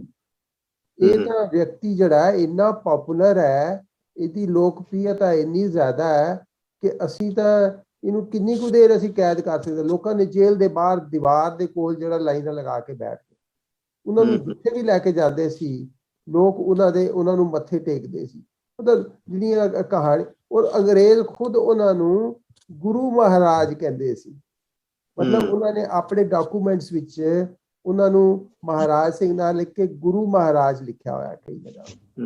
ਤੋਂ ਇਹ ਅਚਾਨਕ ਹੀ ਬੜੀ ਫੀਲਿੰਗ ਇਸ ਤਰ੍ਹਾਂ ਦੀ ਸੀ ਕਿ ਇਹ ਬੰਦਾ ਜਿਹੜਾ ਹੈ ਇਹਨੂੰ ਕਿਵੇਂ ਕਾਬੂ ਕੀਤਾ ਜਾਏ, ਕਿਉਂਕਿ ਇਹਦੀ ਤਾਂ ਲੋਕਾਂ ਵਿੱਚ ਮਕਬੂਲੀਅਤ ਇੰਨੀ ਜ਼ਿਆਦਾ ਹੈ, ਇੰਨਾ ਮਕਬੂਲ ਹੈ ਲੋਕਾਂ ਵਿੱਚ, ਇਹਨੂੰ ਕਿਵੇਂ ਅਸੀਂ ਆਪਣੇ ਕਾਬੂ ਵਿੱਚ ਰੱਖ ਸਕਦੇ ਹਾਂ। ਬਹੁਤ ਵੱਡੀ। ਔਰ ਜਿਹੜਾ ਉਹਨਾਂ ਨੇ ਫਿਰ ਜਿਹੜਾ ਗੁਰੀਲਾ ਵਾਰ ਸ਼ੁਰੂ ਕੀਤੀ ਔਰ ਜਿਹੜਾ ਇਹ ਤਰੀਕਾ ਬਣਾਇਆ, ਜਿਸ ਤਰ੍ਹਾਂ ਹੁਣੇ ਜ਼ਿਕਰ ਹੋਇਆ ਸੀ ਪ੍ਰੇਮਾ ਕਾਂਡ ਦਾ ਵੀ, ਉਹਨਾਂ ਨੇ ਇਸੇ ਤਰੀਕੇ ਨਾਲ ਮਤਲਬ ਕੁਝ ਲੋਕਾਂ ਨੂੰ ਕੁਝ ਕੰਮਾਂ ਲਈ ਤਿਆਰ ਕਰਕੇ ਇਹ ਕੋਸ਼ਿਸ਼ ਕਰਨ ਦੀ ਕੋਸ਼ਿਸ਼ ਕੀਤੀ ਕਿ ਬਈ ਇਹ ਵੱਡੇ ਜਿਹੜੇ ਲੋਕ ਨੇ ਉਹਨਾਂ ਦਾ ਕਤਲ ਕਰਵਾ ਦਿੱਤਾ ਜਾਏ। ਹੁਣ ਇਹ ਕਮਾਲ ਦੀ ਉਸ ਵੇਲੇ ਦੀ ਫੀਲਿੰਗ ਸੀ। ਅਸੀਂ ਜਦੋਂ ਪੂਰੀ ਜੰਗੇ ਆਜ਼ਾਦੀ ਨੂੰ ਬਾਅਦ ਵਿੱਚ ਦੇਖਦੇ ਹਾਂ ਤਾਂ ਇੱਕ ਗਰਮ ਦਲ ਜਿਹੜਾ ਸਾਨੂੰ ਬਾਅਦ ਵਿੱਚ ਵੀ ਮਿਲਦਾ ਹੈ। ਇੱਕ ਤੇ ਸ਼ਾਂਤ ਦਲ ਹੈ ਜਿਹੜਾ ਮਹਾਤਮਾ ਗਾਂਧੀ ਨਾਲ ਜਾ ਕੇ ਜੁੜ ਜਾਂਦਾ ਹੈ, ਉਹਦੀ ਜੜ ਕਿਤੇ ਮੈਨੂੰ ਬਾਬਾ ਰਾਮ ਸਿੰਘ ਵਿੱਚ ਨਜ਼ਰ ਆਉਂਦੀ ਹੈ। ਔਰ ਇੱਕ ਜਿਹੜਾ ਦੂਜਾ ਦਲ ਹੈ ਜਿਹੜਾ ਆਪਣੀ ਗੱਲ ਜਿਹੜੀ ਹੈ ਉਹ ਇਸ ਤਰ੍ਹਾਂ ਕਰਦਾ ਹੈ ਕਿ ਮੈਂ ਖੋ ਕੇ ਹਥਿਆਰ ਨਾਲ ਲੜ ਕੇ ਆਪਣਾ ਜੂਝ ਕੇ ਆਪਣਾ ਹੱਕ ਲਾਂਗਾ। ਉਹਦੀ ਜੜ ਮੈਨੂੰ ਕਿਤੇ ਨਾ ਕਿਤੇ ਬਾਬਾ ਮਹਾਰਾਜ ਸਿੰਘ ਵਿੱਚ ਨਜ਼ਰ ਆਉਂਦੀ ਹੈ। ਮੈਨੂੰ ਨਹੀਂ ਪਤਾ ਕਿ ਥੈਂਕ ਯੂ ਜੀ। ਹਾਂਜੀ, ਥੈਂਕ ਯੂ। ਗਿਆਨੀ ਸੁੱਚਾ ਸਿੰਘ ਜੀ, ਇਹ ਜਿਹੜੀਆਂ ਚੀਜ਼ਾਂ ਦੁਹਰਾਉਣ ਤੋਂ ਸਾਨੂੰ ਸਬਕ ਕੀ ਮਿਲਦਾ ਸਾਡੇ ਹੁਣ ਦੇ ਮੌਕੇ ਲਈ? ਜੀ ਸੋ ਦੇਖੋ ਜੀ, ਜਿਹੜੀ ਵੀ ਪ੍ਰਾਤਨ ਸਿੱਖਾਂ ਦੀ ਕਰਨੀ ਤੇ ਸਾਡੇ ਜਿਹੜੇ ਹਿਸਟਰੀ ਦੇ ਪਾਰਟਸ ਹੈਗੇ ਆ, ਉਹਨਾਂ ਦੇ ਵਿੱਚੋਂ ਬਹੁਤ ਕੁਝ ਸਾਨੂੰ ਸਿੱਖਣ ਵਾਸਤੇ ਮਿਲ ਜਾਂਦਾ। ਹੁਣ ਦੇਖੋ, ਜਿਸ ਤਰ੍ਹਾਂ ਅਸੀਂ ਭਾਈ ਮਹਾਰਾਜ ਸਿੰਘ ਹੁਣਾਂ ਦੀ ਗੱਲ ਕਰਦੇ ਹਾਂ, ਉਹਨਾਂ ਨੇ ਨੰਬਰ 1 ਤੇ ਜਿਹੜੀ ਗੁਰੂ ਗੋਬਿੰਦ ਸਿੰਘ ਜੀ ਜਾਂ ਸਾਡੇ ਬਾਕੀ ਦੇ ਗੁਰੂ ਸਾਹਿਬਾਨ ਵੱਲੋਂ ਇੱਕ ਜਿਹੜੀ ਟੈਰਨੀ ਰੂਲਰ ਹੁੰਦਾ ਹੈ, ਜਿਹੜੀ ਅੱਤ ਕਰਨੇ ਵਾਲਾ ਰੂਲਰ ਹੈਗਾ, ਉਸ ਦੇ ਵਿਰੁੱਧ, ਉਸ ਸਿਸਟਮ ਦੇ ਵਿਰੁੱਧ ਆਵਾਜ਼ ਜਿਹੜੀ ਉਠਾਉਣੀ ਹੈ, ਉਹ ਮਹਾਰਾਜ ਸਿੰਘ ਜੀ ਨੇ ਉਠਾਈ। ਭਾਈ ਵੀਰ ਸਿੰਘ ਜੀ ਨੇ, ਜਿਹੜੇ ਇਹਨਾਂ ਦੇ ਜਿਹੜੇ ਇਹਨਾਂ ਤੋਂ ਪਹਿਲਾਂ ਸੀਗੇ, ਜਿਨ੍ਹਾਂ ਦੇ ਇਹ ਸ਼ਾਗਿਰਦ ਬਣੇ, ਉਹ ਉਹਨਾਂ ਦੀ। ਸੋ ਹੁਣ ਇਹੋ ਜਿਹੇ ਜਿਹੜੇ ਸਿੱਖ ਲੋਕ ਹੋਏ ਆ ਸਿੱਖ ਧਰਮ ਦੇ ਵਿੱਚ, ਉਹ ਜੇਕਰ ਇਨਜਸਟਿਸ ਦੇ ਅਗੇਂਸਟ ਜਿਹੜੀ ਆਵਾਜ਼ ਉਠਾਉਂਦੇ ਆ, ਉਹ ਸਾਨੂੰ ਰਹਿੰਦੀ ਦੁਨੀਆ ਤੱਕ, ਜਦੋਂ ਤੱਕ ਵੀ ਕੋਈ ਨਾ ਕੋਈ ਸਿੱਖ ਇਹਨਾਂ ਗੱਲਾਂ ਨੂੰ ਸੁਣਦਾ, ਉਹਦੇ ਵਾਸਤੇ ਇੱਕ ਪ੍ਰੇਰਨਾ ਸਰੋਤ ਬਣ ਜਾਂਦਾ ਹੈ ਕਿ ਜਿੱਥੇ ਅਸੀਂ ਬੈਠੇ ਹਾਂ, ਅਸੀਂ ਕੀ ਕਰ ਰਹੇ ਹਾਂ, ਜਿਸ ਫੀਲਡ ਦੇ ਵਿੱਚ ਵੀ, ਜਿਸ ਜਗ੍ਹਾ ਤੇ ਬੈਠੇ ਹਾਂ, ਉੱਥੇ ਵੀ ਤੇ ਇਨਜਸਟਿਸ ਹੁੰਦਾ ਹੀ ਹੈ ਨਾ, ਇੱਧਰ ਵੀ ਹੁੰਦਾ, ਤੇ ਉੱਥੇ ਅਸੀਂ ਆਪਣੀ ਆਵਾਜ਼ ਉਠਾਈਏ, ਅਸੀਂ ਆਵਾਜ਼ ਆਪਣੀ ਨੂੰ ਬੁਲੰਦ ਕਰੀਏ ਤਾਂ ਕਿ ਸਾਡੀ ਆਵਾਜ਼ ਸੁਣੀ ਜਾਵੇ ਤੇ ਕਿਸੇ ਦਾ ਭਲਾ ਹੋ ਜਾਵੇ। ਤਾਂ ਇਹ ਜਿਹੜੀ ਇਹੋ ਜਿਹੀਆਂ ਚੀਜ਼ਾਂ ਜਿਹੜੀਆਂ ਇਹਨਾਂ ਪ੍ਰਾਤਨ ਸਿੱਖਾਂ ਦੇ ਜੀਵਨ ਦੇ ਵਿੱਚੋਂ ਸਾਨੂੰ ਸੁਣਨ ਵਾਸਤੇ, ਸਿੱਖਣ ਵਾਸਤੇ ਬਹੁਤ ਕੁਝ ਜਿਹੜੀਆਂ ਮਿਲ ਜਾਂਦੀਆਂ। ਤੇ ਨਾਲੇ ਜਿਹੜੀ ਇੱਕ ਗੱਲ ਹੈਗੀ ਕਿ ਜਿਹੜੀ ਹਰ ਚੀਜ਼ ਨੂੰ ਅਸੀਂ ਕਰਾਮਾਤ, ਜਾਂ ਜਿਹੜੀ ਅਸੀਂ ਕਹਿੰਦੇ ਨਾ ਨਾਮ ਜਪ ਕੇ, ਬਾਣੀ ਪੜ੍ਹ ਕੇ ਇਹਨਾਂ ਦੇ ਵਿੱਚ ਕਰਾਮਾਤੀ ਸ਼ਕਤੀਆਂ ਆ ਗਈਆਂ ਸੀ, ਉਹਨੂੰ ਥੋੜਾ ਜਿਹਾ ਅਵੋਇਡ ਕਰਨਾ ਸਿੱਖੀਏ ਜੀ ਅਸੀਂ। ਤੇ ਜਿਹੜੀ ਮੈਂ ਵੀ ਇੱਕ ਪੜ੍ਹ ਰਿਹਾ ਸੀ, ਇਹਦੇ ਵਿੱਚ ਜਿਹੜਾ ਤੁਸੀਂ ਭੇਜਿਆ ਇਹਨਾਂ ਦੇ ਬਾਰੇ ਚ ਆਰਟੀਕਲ ਭੇਜੇ ਆ ਕਿ ਦਾਲ ਕਿਧਰੇ ਉਬਲ ਰਹੀ ਸੀ ਤੇ ਉਹਨਾਂ ਨੇ ਭੱਜ ਕੇ ਜਾ ਕੇ ਦਾਲ ਦੇ ਵਿੱਚ ਹੱਥ ਪਾ ਕੇ ਬਾਹਰ ਘੁਮਾ ਦਿੱਤੀ, ਚਲੋ ਜੀ ਬਾਹਰ ਨਾ ਨਿਕਲੇ ਦਾਲ, ਠੀਕ ਹੈ ਜੀ। ਹੁਣ ਉਸ ਤੋਂ ਦੇਖਿਆ, ਕਹਿੰਦੇ ਕਿਹਾ ਕਿ ਉਹਨਾਂ ਦੇ ਕੋਈ ਦਾਗ ਨਹੀਂ ਸੀ ਪਿਆ ਹੋਇਆ। ਅੱਛਾ ਜੀ, ਹੁਣ ਇਹਨੂੰ ਕਰਾਮਾਤ ਦੇ ਤੌਰ ਤੇ ਵੀ ਲਿਆ ਜਾ ਸਕਦਾ, ਲੈ ਲਓ, ਲੇਕਿਨ ਦੂਜੇ ਪਾਸੇ ਰਿਐਲਿਟੀ ਵੀ ਇੱਕ ਹੈਗੀ ਹੈ ਕਿ ਜਿਹੜੇ ਲੋਕ ਨਾ ਜੀ ਅੱਜ ਕੱਲ ਵੀ ਹੁਣ ਵੀ ਹੈਗੇ ਲੋਕ ਬਹੁਤ ਸਾਰੇ, ਖਾਸ ਕਰਕੇ ਇੰਡੀਆ 'ਚ ਤੇ ਪਾਕਿਸਤਾਨ ਤੁਹਾਨੂੰ ਮਿਲਣਗੇ, ਜਿਹੜੇ ਲੋਕ ਰੋਜ਼ ਤਲ ਕੇ ਫੂਡ ਬਣਾਉਂਦੇ ਨੇ। ਤਲਣੇ ਵਾਲੀ ਚੀਜ਼ ਹੈ, ਬਹੁਤੇ ਲੋਕ ਉਹ ਝਰਨੀ ਵੀ ਨਹੀਂ ਯੂਜ਼ ਕਰਦੇ, ਵੱਡੇ ਪੀਸ ਹੁੰਦੇ ਆ, ਉਹ ਵਿੱਚੋਂ ਉਬਲਦੇ ਤੇਲ ਦੇ ਵਿੱਚੋਂ ਹੱਥ ਦੇ ਨਾਲ ਕੱਢ ਕੇ ਬਾਹਰ ਰੱਖੀ ਜਾਂਦੇ ਆ। ਇਸੇ ਤਰ੍ਹਾਂ ਹੀ ਆਈ ਹੈਵ ਸੀਨ ਪੀਪਲ ਕਿ ਜਿਹੜੀ ਲਿਕੁਇਡ ਨਾਈਟ੍ਰੋਜਨ ਹੈਗੀ ਹੈ, ਵੀ ਨੋ ਕਿ -160 ਡਿਗਰੀ ਉਹਦਾ ਟੈਂਪਰੇਚਰ ਹੁੰਦਾ ਹੈ, ਠੀਕ ਹੈ ਜੀ। ਅੱਛਾ, ਉਹਦੇ ਵਿੱਚੋਂ ਵੀ ਸੈੱਲ ਕੱਢਦੇ ਆ, ਤੇ ਕੁਝ ਲੋਕ ਮੈਂ ਦੇਖੇ ਆਪਣੇ ਕੰਮ ਤੇ ਵੀ, ਉਹ ਹੱਥ ਦੇ ਨਾਲ ਹੀ ਵਾਇਲ ਕੱਢ ਦਿੰਦੇ ਆ ਪੂਰੀ, 10 ਹੱਥ ਪਾ ਕੇ ਬਾਹਰ ਰੱਖ ਦਿੰਦੇ, ਹੱਥ ਪਾ ਕੇ ਬਾਹਰ ਰੱਖ ਦਿੰਦੇ। ਸੋ ਇਹ ਜਿਹੜੀਆਂ ਇਹ ਸੁਪਰ ਨੈਚੁਰਲ ਪਾਵਰ ਨਹੀਂ ਹੈ, ਇਹ ਕਿਸੇ ਦਾ ਸਰੀਰ ਹੀ ਇਸ ਤਰ੍ਹਾਂ ਦਾ ਹੁੰਦਾ ਕਿ ਜਿਹੜਾ ਹੀਟ ਨੂੰ ਕਾਫੀ ਟੋਲਰੇਟ ਕਰ ਜਾਂਦਾ, ਜਾਂ ਕੋਈ ਬਹੁਤ ਜ਼ਿਆਦਾ ਠੰਡੀ ਚੀਜ਼ ਨੂੰ ਵੀ ਟੋਲਰੇਟ ਕਰ ਜਾਂਦਾ। ਤਾਂ ਇਹਨਾਂ ਗੱਲਾਂ ਤੋਂ ਜਦੋਂ ਗੁਰੂ ਮਹਾਰਾਜ ਦਾ ਜਿਹੜਾ ਮੇਨ ਚੀਜ਼ ਜਿਹੜੀ ਹੈ, ਉਹ ਕਹਿੰਦੇ ਨਾ, ਇਹ ਸਾਲਾਹੀ ਸਾਲਾਹੇ ਏਤੀ ਸੁਰਤ ਨਾ ਪਾਈਆ, ਨਦੀਆਂ ਅਤੇ ਵਾਹ ਪਵਹਿ ਸਮੁੰਦ ਨਾ ਜਾਣੀਏ। ਕਿਸੇ ਨੇ ਵੀ, ਗੁਰੂ ਨਾਨਕ ਪਾਤਸ਼ਾਹ ਜੀ ਦਾ ਇਹ ਡਾਕੂਮੈਂਟ ਕੀਤਾ ਬਚਨ ਹੈ ਕਿ ਕਿਸੇ ਨੇ ਵੀ ਅੱਜ ਤੱਕ ਸਿਫਤ ਸਲਾਹ ਕਰਕੇ ਇੰਨਾ ਉੱਚਾ ਮਰਾਤਬਾ ਨਹੀਂ ਪਾਇਆ ਕਿ ਪ੍ਰਮਾਤਮਾ ਨੂੰ ਜਾਣ ਲਵੇ ਜਾਂ ਉਹਦੇ ਤੱਕ ਪਹੁੰਚ ਜਾਵੇ। ਸਾਲਾਹੀ ਸਾਲਾਹੇ ਏਤੀ ਸੁਰਤ ਨਾ ਪਾਈਆ, ਇੰਨੀ ਸੁਰਤ ਨਹੀਂ ਕਿਸੇ ਦੀ ਵਿਕਸਿਤ ਹੁੰਦੀ, ਹੈ ਨਾ ਜੀ। ਤਾਂ ਹੁਣ ਇਹ ਨਿੱਕੀਆਂ ਨਿੱਕੀਆਂ ਚੀਜ਼ਾਂ ਤੋਂ ਬਾਣੀ ਪੜ੍ਹਨਾ, ਨਿਤਨੇਮ ਕਰਦੇ ਸੀ, ਨਿਤਨੇਮੀ ਸੀਗੇ, ਇਹਨਾਂ ਚੀਜ਼ਾਂ ਤੋਂ ਅਸੀਂ ਸਿਰਫ ਜਿਹੜਾ ਉਹਨਾਂ ਦੇ ਅੰਦਰ ਦਾ ਜਜ਼ਬਾ ਹੈ ਨਾ, ਉਹਨੂੰ ਲੈ ਕੇ ਚੱਲੀਏ, ਨਾ ਕਿ ਉਹਨਾਂ ਦੀ ਕਰਾਮਾਤ ਦੇ ਨਾਲ ਜੋੜ ਕੇ ਦੇਖਣ ਲੱਗ ਪਈਏ। ਤੇ ਫਿਰ ਜੇ ਕਰਾਮਾਤ ਸੀ ਤੇ ਫਿਰ ਆਮ ਬੰਦੇ ਨੂੰ ਕੀ ਪ੍ਰੇਰਨਾ ਮਿਲੇਗੀ ਉਹਦੇ ਤੋਂ? ਸੋ ਆਮ ਬੰਦੇ ਨੂੰ ਕੋਈ ਪ੍ਰੇਰਨਾ ਨਹੀਂ। ਹਾਂਜੀ ਤੇ ਗੁੱਡ ਪੁਆਇੰਟ। ਐਕਚੁਅਲੀ ਜਿਹੜਾ ਕਰਾਮਾਤੀ ਸਟਾਫ ਹੈ, ਉਹਨਾਂ ਦੀ ਜਿਹੜੀ ਵਡਿਆਈ ਹੈ ਉਹਨੂੰ ਘਟਾਉਂਦਾ। ਹਾਂਜੀ, ਉਹਨਾਂ ਦੀ ਜਿਹੜੀ ਹੈ ਨਾ ਮਿਹਨਤ ਨੂੰ ਘਟਾਉਂਦਾ ਹੈ, ਉਹਨਾਂ ਦੀ ਜਿਹੜੇ ਸਕਿੱਲਸ ਨੇ, ਉਹਨਾਂ ਦੇ ਜਿਹੜੇ ਗਿਫਟਸ ਨੇ, ਉਹਨਾਂ ਨੂੰ ਮਿਨੀਮਾਈਜ਼ ਕਰਦਾ। ਰਾਈਟ। ਦੇਖੋ ਜਿਹੜੀ ਕਰਾਮਾਤ ਹੁੰਦੀ ਉਹ ਤੇ ਫਿਰ ਇਸ ਤਰ੍ਹਾਂ ਹੋ ਗਿਆ ਨਾ, ਕੋਈ ਤੇ ਪ੍ਰਮਾਤਮਾ ਵੱਲੋਂ ਬਖਸ਼ਿਸ਼ ਸੀ ਜੀ ਕਰਾਮਾਤ ਦੀ ਉਹਨਾਂ ਦੇ ਉੱਪਰ, ਮੇਰੇ ਉੱਪਰ ਹੈ ਨਹੀਂ। ਰਾਈਟ। ਸੋ ਹੁਣ ਮੈਨੂੰ ਫਿਰ ਕੀ ਫਾਇਦਾ ਹੋਇਆ ਬਾਣੀ ਪੜ੍ਹਨ ਦਾ? ਫਿਰ ਉਹ ਤੇ ਪ੍ਰਮਾਤਮਾ ਦੀ ਕਿਰਪਾ ਹੋ ਗਈ ਨਾ ਉਹ ਤੇ। ਤਾਈਓ ਗਿਆਨੀ ਜੀ ਆ ਜਿਹੜੇ ਹੈਗੇ ਆ ਅਖਬਾਰ ਪੰਜਾਬੀ ਦੇ, ਦੇਖੋ ਤੁਸੀਂ, ਉਹਨਾਂ ਦੇ ਹੁੰਦਾ ਜੀ ਫਲਾਨਾ ਜਿਹੜਾ ਉਹ ਤੁਹਾਨੂੰ ਹੱਥ ਦੇ ਕੇ ਜਾਂ ਟੂਣਾ ਵਗੈਰਾ ਕਰਕੇ ਤੇ ਉਹ ਤੁਹਾਡੇ ਜਿਹੜੇ ਨੇ ਸਾਰੇ ਦੁੱਖ ਦੂਰ ਕਰ ਦੂਗਾ, ਜਾਂ ਤੁਹਾਡੇ ਜਿਹੜੀਆਂ ਚੀਜ਼ਾਂ ਫਸੀਆਂ ਹੋਈਆਂ ਨੂੰ ਘਟਾ ਦੇਗਾ।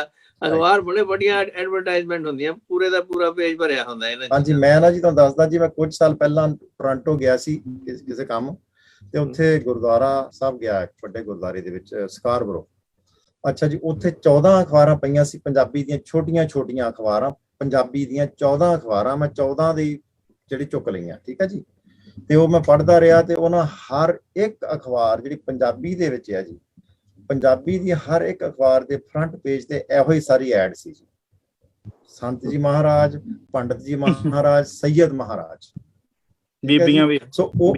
ਸੋ ਉਹਨਾਂ ਦੀਆਂ ਸਾਰਿਆਂ ਦੇ ਐਡਸ। ਹੁਣ ਦੇਖੋ ਕਿ ਬਾਹਰਲੇ ਮੁਲਕਾਂ ਦੇ ਵਿੱਚ, ਕੈਨੇਡਾ, ਅਮਰੀਕਾ ਦੇ ਵਿੱਚ ਪੰਜਾਬੀ ਪੜ੍ਹਨੇ ਵਾਲੇ ਕਿੰਨੇ ਲੋਕ ਹੈ। ਜਿਹੜੇ ਅਨਪੜ੍ਹ ਲੋਕ ਜਾਂ ਸਾਡੀਆਂ ਮਾਵਾਂ ਬੀਬੀਆਂ ਜਾਂ ਸਾਡੇ ਬਜ਼ੁਰਗ, ਉਹ ਪੜ੍ਹਦੇ, ਸਾਡੇ ਬੱਚੇ ਤਾਂ ਪੰਜਾਬੀ ਪੜ੍ਹਦੇ ਕੋਈ ਨਹੀਂ, ਠੀਕ ਹੈ ਜੀ। ਹੁਣ ਉਹਨਾਂ ਨੂੰ ਅਟਰੈਕਟ ਕਰਨ ਦੇ ਵਾਸਤੇ ਇੰਨਾ ਕੁਛ ਜਾਲ ਵਿਛਾਇਆ ਜਾ ਰਿਹਾ ਕਰਾਮਾਤ ਦੇ ਨਾਂ ਦੇ ਉੱਪਰ। ਜੇਕਰ ਅਸੀਂ ਕਰਾਮਾਤ ਤੋਂ ਉੱਪਰ ਉੱਠ ਜਾਈਏ ਨਾ, ਤੇ ਫਿਰ ਬਹੁਤ ਕੁਝ ਸਾਡਾ ਸਮਰ ਸਕਦਾ। ਤੇ ਇਸੇ ਤਰ੍ਹਾਂ ਹੀ ਜਿਹੜੇ ਮਹਾਂਪੁਰਸ਼ ਹੋਏ ਆ, ਇਹਨਾਂ ਦੇ ਜੀਵਨ ਦੇ ਵਿੱਚੋਂ ਸਿੱਖਣੇ ਵਾਲੀਆਂ ਚੀਜ਼ਾਂ ਤੇ ਇਹ ਹੈ ਕਿ ਉਹਨਾਂ ਤੋਂ ਸੇਧ ਲਈਏ। ਅੱਜ ਵੀ ਜੋ ਕੁਝ ਉਹਨਾਂ ਨੇ ਉਹਨਾਂ ਸਮਿਆਂ ਦੇ ਵਿੱਚ ਕਰ ਦਿੱਤਾ, ਉਹ ਕੁਝ ਅਸੀਂ ਅੱਜ ਵੀ ਕਰ ਸਕਦੇ ਹਾਂ। ਸਾਨੂੰ ਵੀ ਆਪਣੀ ਆਵਾਜ਼ ਬੁਲੰਦ ਕਰਨ ਦਾ ਅੱਜ ਜਿਹੜਾ ਹੌਸਲਾ ਹੋਣਾ ਚਾਹੀਦਾ ਹੈ। ਥੈਂਕ ਯੂ ਜੀ। ਗਿਆਨੀ ਧਰਮ ਸਿੰਘ ਜੀ, ਤੁਹਾਡੇ ਖਿਆਲ ਅਨੁਸਾਰ ਜਦੋਂ ਅਸੀਂ ਅਰਦਾਸ ਕਰਦੇ ਹਾਂ, ਜਿਵੇਂ ਜਿਹਨਾਂ ਸਿੰਘਾਂ ਨੇ ਧਰਮੇ ਸੀਤੇ ਬੰਧਨ ਘਟਾਏ, ਉਹੋ ਜਿਹੇ ਮੌਕੇ ਜਿਹੜੇ ਸਾਡੇ ਬਜ਼ੁਰਗ ਨੇ, ਜਿਵੇਂ ਅਸੀਂ ਭਾਈ ਮਹਾਰਾਜ ਸਿੰਘ ਦੀ ਗੱਲ ਕਰ ਰਹੇ ਹਾਂ ਜਾਂ ਬਾਬਾ ਰਾਮ ਸਿੰਘ ਦੀ ਗੱਲ ਕਰ ਰਹੇ ਹਾਂ, ਉਹਨਾਂ ਨੂੰ ਜਦੋਂ ਖਾਸ ਤੌਰ ਤੇ ਉਹਨਾਂ ਦੇ ਦਿਹਾੜੇ ਹੁੰਦੇ ਆ ਮਨਾਉਣ ਦੇ, ਕਿਉਂ ਨਾ ਉਦੋਂ 2-4 ਅੱਖਰ ਸਪੈਸ਼ਲ ਕਹੇ ਜਾਣ ਉਹ ਹਿਸਟਰੀ ਬਾਬਤ, ਉਹਨਾਂ ਦੀਆਂ ਕੁਰਬਾਨੀਆਂ ਬਾਬਤ, ਉਹ ਅਰਦਾਸ ਦੇ ਮੌਕੇ। ਜਦੋਂ ਅਸੀਂ ਕਹਿੰਦੇ ਆ ਫਲਾਣੇ ਨੇ 1 ਰੁਪਈਆ ਦਾਨ ਕੀਤਾ, ਉਹਨੇ ਐਂ ਕੀਤਾ, ਉਹਦੇ ਅੱਧਾ ਘੰਟਾ ਲੱਗ ਜਾਂਦਾ ਖੜਿਆਂ ਨੂੰ, ਹੈ ਜੀ। ਤੇ ਜਿਹੜੇ ਸਾਡੇ ਇਹ ਜਿਹੜੀਆਂ ਸਾਨੂੰ ਅਤਾਹ ਚੱਕਣ ਵਾਲੀਆਂ, ਉਹਨਾਂ ਦੇ ਏਰੀਆ ਤੇ ਐਕਸਪੈਂਡ ਨਹੀਂ ਕੀਤਾ ਗਿਆ ਅਰਦਾਸ ਨੂੰ ਥੋੜਾ ਜਿਹਾ ਉਸ ਮੌਕੇ? ਕੀਤਾ ਜਾ ਸਕਦਾ ਮੌਕੇ ਦੇ ਮੁਤਾਬਕ। ਅਸਲ 'ਚ ਉਹ ਇਹ ਡਰ ਇਹ ਰਹਿੰਦਾ ਹੈ ਕਿ ਜਿਹੜੀ ਪੰਥਕ ਬਣਾਈ ਹੋਈ ਆ ਮਰਿਆਦਾ, ਤੇ ਉਹਦੇ 'ਚ ਜੇ ਥੋੜਾ ਜਿਹਾ ਵੀ ਵੱਧ ਘਾਟਾ ਹੁੰਦਾ ਤੇ ਫਿਰ ਅੱਗੋਂ ਰਸਤਾ ਖੁੱਲ ਜਾਂਦਾ। ਮੈਂ ਇੱਥੇ ਇੱਕ ਵਾਰੀ ਰਮਦਾਸ ਗਿਆ ਸੀਗਾ, ਜਿੱਥੇ ਬਾਬਾ ਬੁੱਢਾ ਜੀ ਦਾ ਸਥਾਨ ਆ, ਤੇ ਪੂਰੇ 45 ਮਿੰਟ ਅਰਦਾਸ ਹੋਈ। ਬਜ਼ੁਰਗ ਮਾਈਆਂ ਵੀ ਬਜ਼ੁਰਗ ਜਿਹੜੇ ਸੀਗੇ ਥੱਕ ਕੇ ਬੈਠ ਗਏ, ਤੇ ਉਹਦੇ 'ਚ ਪਾਠ ਇੱਕ ਦਾ ਭੋਗ ਪਿਆ, ਅਰਦਾਸ 50 ਪਾਠਾਂ ਦੀ ਹੋਈ, ਤੇ ਇੱਕ ਪਾਠ ਦੇ ਦਾਦਿਆਂ ਪੋਤਿਆਂ ਤੱਕ ਦੇ ਨਾਂ ਲੈ ਤੇ ਉਹ ਇਸ ਕਰਕੇ ਹੁੰਦਾ ਵਾ ਕਿ ਉਹ ਜਿਹੜੀ ਸੰਗਤੀ ਅਰਦਾਸ ਆ ਉਹ ਬੜੀ ਬਾਅਦ ਚ ਦੀਵਾਨ ਲੱਗਣਾ ਹੁੰਦਾ, ਉਹਦੇ ਵਿੱਚ ਉਹਨਾਂ ਦੇ ਗੁਣਾਂ ਨੂੰ ਬਿਆਨ ਕੀਤਾ ਜਾ ਸਕਦਾ। ਜਿਹੜੀ ਗੱਲ ਪ੍ਰੋਫੈਸਰ ਸੁੱਚਾ ਸਿੰਘ ਜੀ ਹੋਰਾਂ ਨੇ ਕੀਤੀ ਕਰਾਮਾਤ ਵਾਲੀ, ਮੈਂ ਇਹਨਾਂ ਨਾਲ ਬਿਲਕੁਲ ਸਹਿਮਤ ਹਾਂ, ਕਿਉਂਕਿ ਇਹਦੇ ਨਾਲ ਫਿਰ ਜਿਹੜੇ ਅਸਲੀ ਗੱਲ ਜਿਹੜੀ ਸਾਨੂੰ ਗ੍ਰਹਿਣ ਕਰਨ ਵਾਲੀ ਆ ਉਹ ਅਸੀਂ ਪਿੱਛੇ ਛੱਡ ਜਾਂਦੇ। ਸਭ ਤੋਂ ਵੱਡੀ ਕਰਾਮਾਤ ਤੇ ਇਹ ਆ ਕਿ ਬੰਦਾ ਸਿੱਖ ਤੇ ਕਾਇਮ ਰਵੇ, ਤਿਆਗ ਕਰ ਦੇਵੇ। ਕੁਰਬਾਨੀ ਨਾਲੋਂ ਵੱਡੀ ਹੋਰ ਕਿਹੜੀ ਕਰਾਮਾਤ ਆ, ਜਿੱਥੇ ਇੱਕ ਸਵਾਸ ਵਾਸਤੇ ਇੱਕ ਰੁਪਈਏ ਡਾਲਰ ਵਾਸਤੇ ਬੰਦੇ ਜਿਹੜੇ ਆ ਈਮਾਨ ਵੇਚ ਦਿੰਦੇ ਆ, ਉੱਥੇ ਆਪਣਾ ਸਾਰਾ ਕੁਝ ਕੁਰਬਾਨ ਕਰ ਦੇਣਾ। ਇਹਦੇ ਨਾਲੋਂ ਵੱਡੀ ਕਰਾਮਾਤ ਹੋਰ ਕਿਹੜੀ ਹੋ ਸਕਦੀ। ਬਾਬਾ ਭਾਈ ਮਹਾਰਾਜ ਸਿੰਘ ਜੀ ਦੇ ਬਾਰੇ ਜਿਹੜੇ ਵੇਖਣ ਵਾਲੀ ਗੱਲ ਆ ਕਿ ਜਿੱਥੇ ਉਹਨਾਂ ਨੂੰ ਕੈਦ ਕੀਤਾ ਗਿਆ, ਬੜੀ ਹਨੇਰ ਕੋਠੜੀ, ਬੜੀ ਤੰਗ ਕੋਠੜੀ ਸੀਗੀ, ਤੇ ਉਹ ਹਨੇਰੇ 'ਚ ਰਹਿਣ ਕਰਕੇ ਉਹਨਾਂ ਦੀ ਅੱਖਾਂ ਦੀ ਜੋਤ ਵੀ ਚਲੇ ਗਈ, ਤੇ ਖਾਣ ਪੀਣ ਵੀ ਉਹਨਾਂ ਦਾ ਇਹੋ ਜਿਹਾ, ਡਾਕਟਰਾਂ ਦੀ ਸਲਾਹ ਵੀ ਕਿ ਇਹਨਾਂ ਨੂੰ ਥੋੜਾ ਚਿਰ ਖੁੱਲੀ ਹਵਾ 'ਚ ਫਿਰਨ ਦਿੱਤਾ ਜਾਏ, ਤੇ ਨਹੀਂ ਉਹ ਮੰਨਿਆ ਗਿਆ। ਤੇ ਪਰ ਭਾਈ ਮਹਾਰਾਜ ਸਿੰਘ ਜੀ ਨੇ ਇਹੋ ਜਿਹੀ ਹਾਲਾਤ ਦੇ ਵਿੱਚ, ਕੈਂਸਰ ਦੀ ਬਿਮਾਰੀ ਹੋ ਗਈ, ਪਤਾ ਨਹੀਂ ਕੀ ਉਹਨਾਂ ਨੂੰ ਕਿਸ ਤਰੀਕੇ ਨਾਲ ਟਾਰਚਰ ਕੀਤਾ ਗਿਆ, ਤੇ ਅਖੀਰ ਤੱਕ, ਔਰ ਉਹਨਾਂ ਦੀ ਉਮਰ ਵੀ ਜਦੋਂ ਉਹ ਸ਼ਹੀਦ ਹੋਇਆ 86 ਸਾਲ ਦੀ ਸੀ। ਇਹਦਾ ਮਤਲਬ ਕਿੰਨੀ ਬਜ਼ੁਰਗੀ ਦੇ ਵਿੱਚ ਉਹਨਾਂ ਦੇ ਅੰਦਰ ਕਿਹੜਾ ਜਜ਼ਬਾ ਸੀਗਾ। ਇਹ ਕੌਮ ਵਾਸਤੇ ਸਭ ਤੋਂ ਵੱਡੀ ਕਰਾਮਾਤ ਆ, ਤੇ ਇਸ ਕਰਕੇ ਹਾਂਜੀ ਹਾਂਜੀ, ਨਹੀਂ ਠੀਕ ਹੈ, ਥੈਂਕ ਯੂ ਜੀ for sharing your views. Doctor Vasu, ਤੁਹਾਡਾ ਕੀ ਵਿਚਾਰ ਹੈ, ਇਹਨਾਂ ਨੂੰ ਕਿਸ ਤਰ੍ਹਾਂ ਆਪਣੇ ਫੋਕਸ ਦੇ ਵਿੱਚ ਲੈ ਕੇ ਆਂਦਾ ਜਾਵੇ, ਜਿਹੜੇ ਸਾਡੇ ਮਹਾਨ ਸ਼ਹੀਦ ਨੇ, ਉਹਨਾਂ ਦੀਆਂ ਕੁਰਬਾਨੀਆਂ, ਬਜਾਏ ਦੇ ਕਿ ਵੀ ਸਾਨੂੰ ਪਤਾ ਹੀ ਨਾ ਲੱਗੇ ਵੀ ਦਿਨ ਐਵੇਂ ਨਿਕਲ ਜਾਣ ਉਹਨਾਂ ਨੂੰ ਬਗੈਰ ਯਾਦ ਕੀਤੇ ਹੀ। ਇਹਨੂੰ ਕਿਵੇਂ ਇਨਕਾਰਪੋਰੇਟ ਕਰਨਾ ਚਾਹੀਦਾ ਸਾਡੇ ਜੀਵਨ 'ਚ ਤੇ ਅਰਦਾਸਾਂ 'ਚ?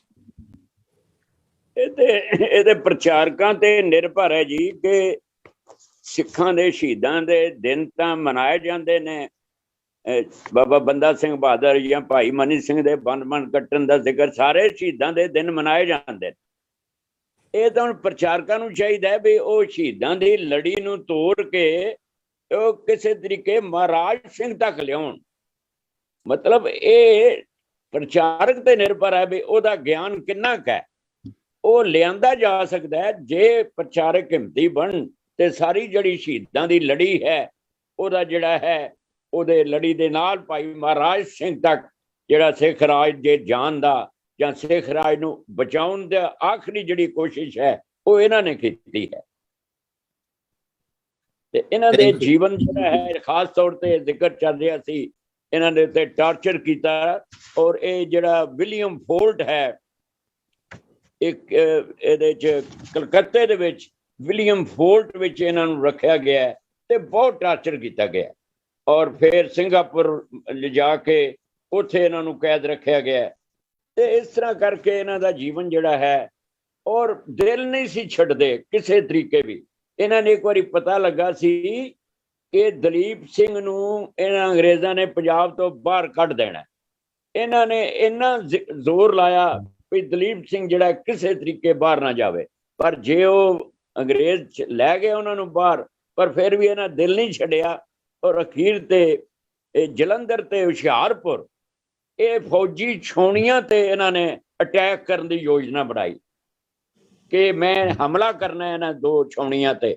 ਔਰ ਇਹ 3 ਜਨਵਰੀ 1850 ਨੂੰ, ਇਹਨਾਂ ਦੀ ਉਮਰ ਉਦੋਂ 70 ਸਾਲ ਦੀ ਹੋ ਚੁੱਕੀ ਸੀ, ਉਸ ਸਮੇਂ ਇਹਨਾਂ ਅਟੈਕ ਕਰਨ ਦੀ ਯੋਜਨਾ ਬਣਾਈ। ਔਰ ਇੱਕ ਕੋਈ ਆਪਣਾ ਗੰਨੇ ਦਾ ਖੇਤ ਸੀ, ਉਹਦੇ 'ਚੋਂ ਇਹ ਪਕੜੇ ਗਏ, ਔਰ ਇਹਨਾਂ ਨੂੰ ਫਿਰ ਸਿੰਗਾਪੁਰ ਭੇਜਦਾ ਗਿਆ, ਔਰ ਬੜੇ ਨਾਲ ਇਹਨਾਂ ਦੇ ਬੜੇ ਬਾਡੀਗਾਰਡ ਭੇਜੇ ਗਏ ਵੀ ਕਿਤੇ ਇਹ ਇੱਧਰ ਉੱਧਰ ਨਾ ਹੋ ਜਾਣ। ਜਦ ਤੱਕ ਜਿਹੜਾ ਸਮੁੰਦਰ ਹੈ ਡੂੰਘੇ ਸਮੁੰਦਰ ਵਿੱਚ ਜਹਾਜ਼ ਨਹੀਂ ਚਲਾ ਗਿਆ ਤਦ ਤੱਕ ਇਹਨਾਂ ਦੀ ਰਖਵਾਲੀ ਕੀਤੀ ਗਈ। ਤੇ ਇਸ ਤਰ੍ਹਾਂ ਇਹਨਾਂ ਨੂੰ ਅੰਤ ਸਮੇਂ ਜਿਹੜਾ ਇਹਨਾਂ ਦਾ ਸਿੰਗਾਪੁਰ ਦੇ ਵਿੱਚ ਇਹਨਾਂ ਨੂੰ ਆਇਆ। ਥੈਂਕ ਯੂ ਜੀ, ਥੈਂਕ ਯੂ। ਹੈਨਰੀ ਲਾਰੈਂਸ ਜਿਹੜਾ ਮੂੰਹ ਦਾ ਬੜਾ ਮਿੱਠਾ ਸੀ ਔਰ ਪੰਜਾਬ 'ਚ ਬੜਾ ਪਾਪੂਲਰ ਸੀ, ਔਰ ਇਹਨੂੰ ਕਤਲ ਕਰਨ ਦੀ ਸਾਜ਼ਿਸ਼ ਬਣਾਈ, ਔਰ ਉਹਦੇ 'ਚ ਇਹਨਾਂ ਨੇ ਸਾਰੀ ਪ੍ਰਾਪਰਟੀ ਅੰਗਰੇਜ਼ਾਂ ਨੇ ਇਹਨਾਂ ਦੀ, ਜਦੋਂ ਇਹਨਾਂ ਨੂੰ ਪਤਾ ਲੱਗਾ ਭਾਈ ਮਹਾਰਾਜ ਸਿੰਘ ਵੀ ਇਸ ਸਾਜ਼ਿਸ਼ ਵਿੱਚ ਸ਼ਾਮਲ ਨੇ, ਤੇ ਸਾਰੀ ਪ੍ਰਾਪਰਟੀ ਕਰ ਲਈ। ਔਰ ਲਾਰਡ ਡਲਹੌਜ਼ੀ ਨੇ ਇਹਨਾਂ ਦਾ 10,000 ਰੁਪਈਆ ਉਹਨਾਂ ਦਿਨਾਂ 'ਚ ਇਨਾਮ ਰੱਖਿਆ ਸੀ, ਔਰ 600 ਸਿੰਘ ਹਰ ਵੇਲੇ ਇਹਨਾਂ ਕੋਲ ਤਿਆਰ ਬਰ ਤਿਆਰ ਰਹਿੰਦੇ ਸਨ। ਇਹ ਇਤਨੇ ਯਾਨੀ ਸੰਘਰਸ਼ੀਲ ਸਨ, ਔਰ ਆਪਣੀ ਜਿਹੜੀ ਸਪਿਰਿਟ ਹੈ ਉਹਨਾਂ ਦੇ ਵਿੱਚ ਫੂਕ ਕੇ ਤੇ ਇਹਨਾਂ ਨੇ 600 ਸਿੰਘ ਆਪਣੇ ਜਾਨਾਂ ਵਾਰਨ ਵਾਲੇ ਤਿਆਰ ਕੀਤੇ ਸਨ। ਤੋ ਇਸ ਤਰ੍ਹਾਂ ਦਾ ਇਤਿਹਾਸ ਜਿਹੜਾ ਪ੍ਰਚਾਰਕਾਂ ਨੂੰ ਚਾਹੀਦਾ, ਕੋਈ ਆਪਣਾ ਅਧਿਐਨ ਕਰਨ ਵਾਲੇ ਬਣ। ਪ੍ਰਚਾਰਕ ਆਮ ਤੌਰ ਤੇ ਸੁੱਤੇ ਹੀ ਰਹਿੰਦੇ ਨੇ। ਮੈਂ ਦੇਖਿਆ, ਮੈਂ 18 ਸਾਲ ਘੁੰਮਿਆ ਇਹਨਾਂ ਵਿਦੇਸ਼ਾਂ 'ਚ, 15 ਸਾਲ 2003 ਤੋਂ 18 ਤੱਕ। ਆਮ ਤੌਰ ਤੇ ਕੀ ਕਰਦੇ ਨੇ ਪ੍ਰਚਾਰਕ ਜਿਹੜੇ ਨੇ, ਉਹ ਪੈਸੇ 2-2 ਪਾਉਂਡ ਇਕੱਠੇ ਕਰਕੇ ਤੇ ਉਹ ਤੜਕੇ ਲਾਉਂਦੇ ਰਹਿੰਦੇ ਨੇ। ਜਿਹੜੀ ਦਾਲ ਲੰਗਰ ਦੀ ਹੁੰਦੀ ਹੈ, ਦਾਲ ਲੰਗਰ ਤੋਂ ਲੈ ਲੈਂਦੇ ਨੇ। ਭਾਈ ਸਾਹਿਬ ਸਾਡੇ ਕੋਲੇ ਸੌ ਜਾਂਦੇ ਨਹੀਂ ਭਾਈ ਸਾਹਿਬ, ਉਹ ਠੀਕ ਹੈ ਗੱਲ, ਉਹਨਾਂ ਦੀ ਆਪਣੀ ਮੁਸ਼ਕਲਾਂ ਹੁੰਦੀਆਂ ਨੇ, ਕੋਈ ਨਹੀਂ ਕਿ ਵੀ ਜਾਣਬੁੱਝ ਕੇ ਕਰਦੇ ਨੇ। ਉਹਨਾਂ ਦੇ ਕਮੇਟੀਆਂ ਦਾ ਰੋਲ ਹੈ, ਹੋਰ ਬੜੀਆਂ ਚੀਜ਼ਾਂ ਨੇ ਜਿਨ੍ਹਾਂ ਕਰਕੇ ਉਹਨਾਂ ਦੇ ਹੱਥ ਬੰਨੇ ਹੁੰਦੇ ਨੇ, ਤੇ ਵੀ ਕੈਨ ਬਲੇਮ ਦੈਮ। ਬਾਕੀ ਉਹਨਾਂ ਦੀ ਟ੍ਰੇਨਿੰਗ ਤੇ ਵੀ ਡਿਪੈਂਡ ਕਰਦਾ ਕਿ ਜਿਹੜੇ ਮਿਸ਼ਨਰੀ ਕਾਲਜ ਆ ਸਾਨੂੰ ਸਹੀ ਕਰ ਰਹੇ, ਗੱਲ ਸਹੀ ਕਰ ਰਹੇ।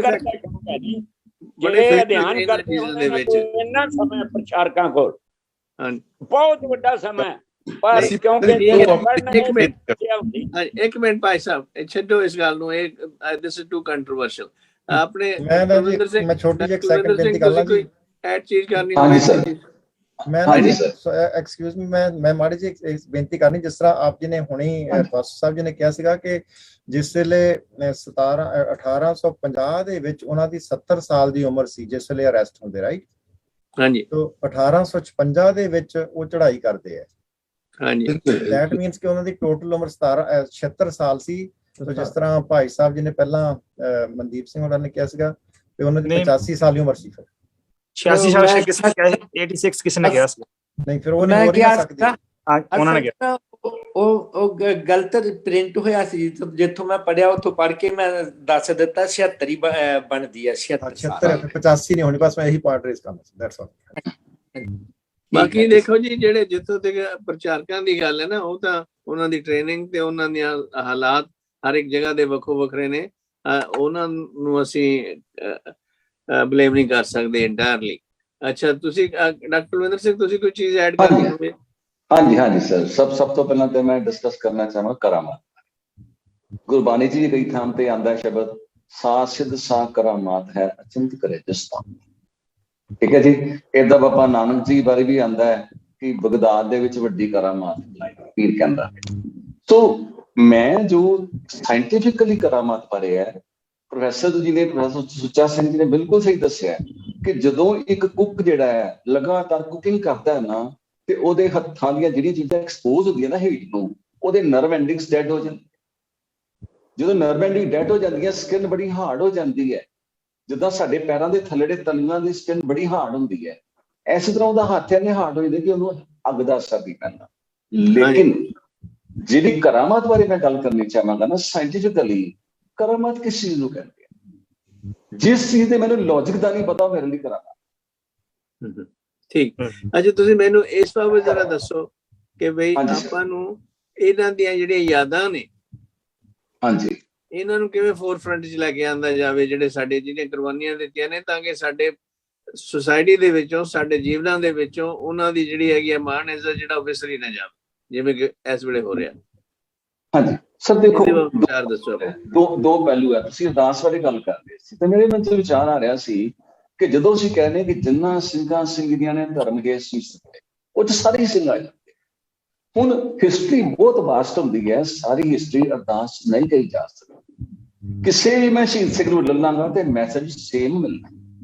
ਮੈਸੇਜ ਅਲੱਗ ਨਹੀਂ ਹੈ ਕਿ ਮਹਾਰਾਜ ਸਿੰਘ ਜੀ ਤੋਂ ਮੈਸੇਜ, ਹਾਂ ਅਸੀਂ ਜਦੋਂ ਉਹਨੂੰ ਖੋਜ ਕਰਦੇ ਹਾਂ ਤਾਂ ਨੈਚੁਰਲੀ ਅਸੀਂ ਡੈਪਥ ਵਿੱਚ ਜਾਂਦੇ ਹਾਂ। ਜਿੱਦਾਂ ਅਸੀਂ ਸਾਰੇ ਗੱਲ ਕਰ ਰਹੇ ਸਾਂ ਕਿ ਬਾਬਾ ਮਹਾਰਾਜ ਸਿੰਘ ਜੀ ਬਾਰੇ ਹੀ ਸਾਨੂੰ ਬਹੁਤਿਆਂ ਨੂੰ ਅੱਜ ਹੀ ਪਤਾ ਲੱਗਾ ਇੱਕ ਦੇ ਦਿਨ 'ਚ ਇਹ ਸਾਰਾ ਪੜ੍ਹ ਕੇ। ਸੋ ਪਰ ਇਹ ਨਹੀਂ ਕਿ ਸਾਡੇ ਕੋਲ ਮੈਸੇਜ ਨਹੀਂ, ਮੈਸੇਜ ਸਾਡੇ ਕੋਲ ਹੈਗਾ। ਮੈਸੇਜ ਜਿੱਦਾਂ ਭਾਟੀਆ ਸਾਹਿਬ ਜੀ ਨੇ ਜ਼ਿਕਰ ਕੀਤਾ ਸੀ ਕਿ ਗੁਰਬਾਣੀ ਮੇਰੇ ਮਨ 'ਚ ਉਸੇ ਦੀ ਪੰਕਤੀ ਆਈ ਸੀ ਕਿ ਆਂਦਾ ਭਾਟੀਆ ਸਾਹਿਬ ਨੇ ਕਿਹਾ ਸੀ ਕਿ ਜਿਹੜੇ ਜਦੋਂ ਹਾਰ ਜਾਂਦੇ ਉਹਦਾ ਇਤਿਹਾਸ ਕੀ ਹੁੰਦਾ।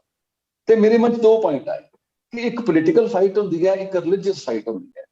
ਜਿਹੜੀ ਪੋਲੀਟੀਕਲ ਫਾਈਟ ਹੁੰਦੀ ਹੈ ਉਹ ਓਨਲੀ ਐਂਡ ਓਨਲੀ ਉਹਦਾ ਪਰਪਸ ਤਾਕਤ ਨੂੰ ਗ੍ਰੈਂਡ ਕਰਨਾ, ਲੇਕਿਨ ਜਿਹੜੀ ਰਿਲੀਜੀਅਸ ਫਾਈਟ ਹੁੰਦੀ ਹੈ ਉਹ ਸਪਿਰਿਚੁਅਲ ਫਾਈਟ ਹੁੰਦੀ ਹੈ। ਉੱਥੇ ਗੱਲ ਸਪਿਰਿਟ ਦੀ ਹੁੰਦੀ ਹੈ, ਕਿਸ ਸਪਿਰਿਟ ਨਾਲ ਲੜਿਆ ਜਾਵੇ। नो डाउट दोनों चीजों दे विच जित बहुत इंपॉर्टेंट है, लेकिन गुरबाणी सानू की दसदी है जब आग की औद निदान बने अत ही रण में तब जूझ बनो। जो मैं यंग हुंदा सी ना ते मैं सोचदा मैं परमात्मा के किदां अरदास करां कि हे परमात्मा कि मैं शहीद हो जावां। ये तो गलत अरदास हो जाएगी, पर नहीं, अरदास गलत नहीं हुंदी, असीं वो मैसेज नूं कैच नहीं कर पांदे। मैसेज का मतलब होंदा है कि मेरी डिटरमिनेशन इन्नी होनी चाहिए है कि मैं मरदा मर जावां लेकिन हथियार ना सुटा। जिस तरह मनदीप सिंह जी ने कहा कि जित हार दे नाल। हाँ जी सर, एक चीज मैं जो मैं तुहानूं दस्सिया सी मेरी पहली पोस्टिंग 1987 दे विच टाहली साहिब सी मरतेवा। उदों मैं बाबा बीर सिंह जी का इतिहास पढ़िया, क्योंकि बाबा बीर सिंह जी तो बाद ही महाराज संत वो मैं शेयर करना चाहना वा जो दस्सिया सी ना कि महाराज हीरा सिंह ने अटैक करता।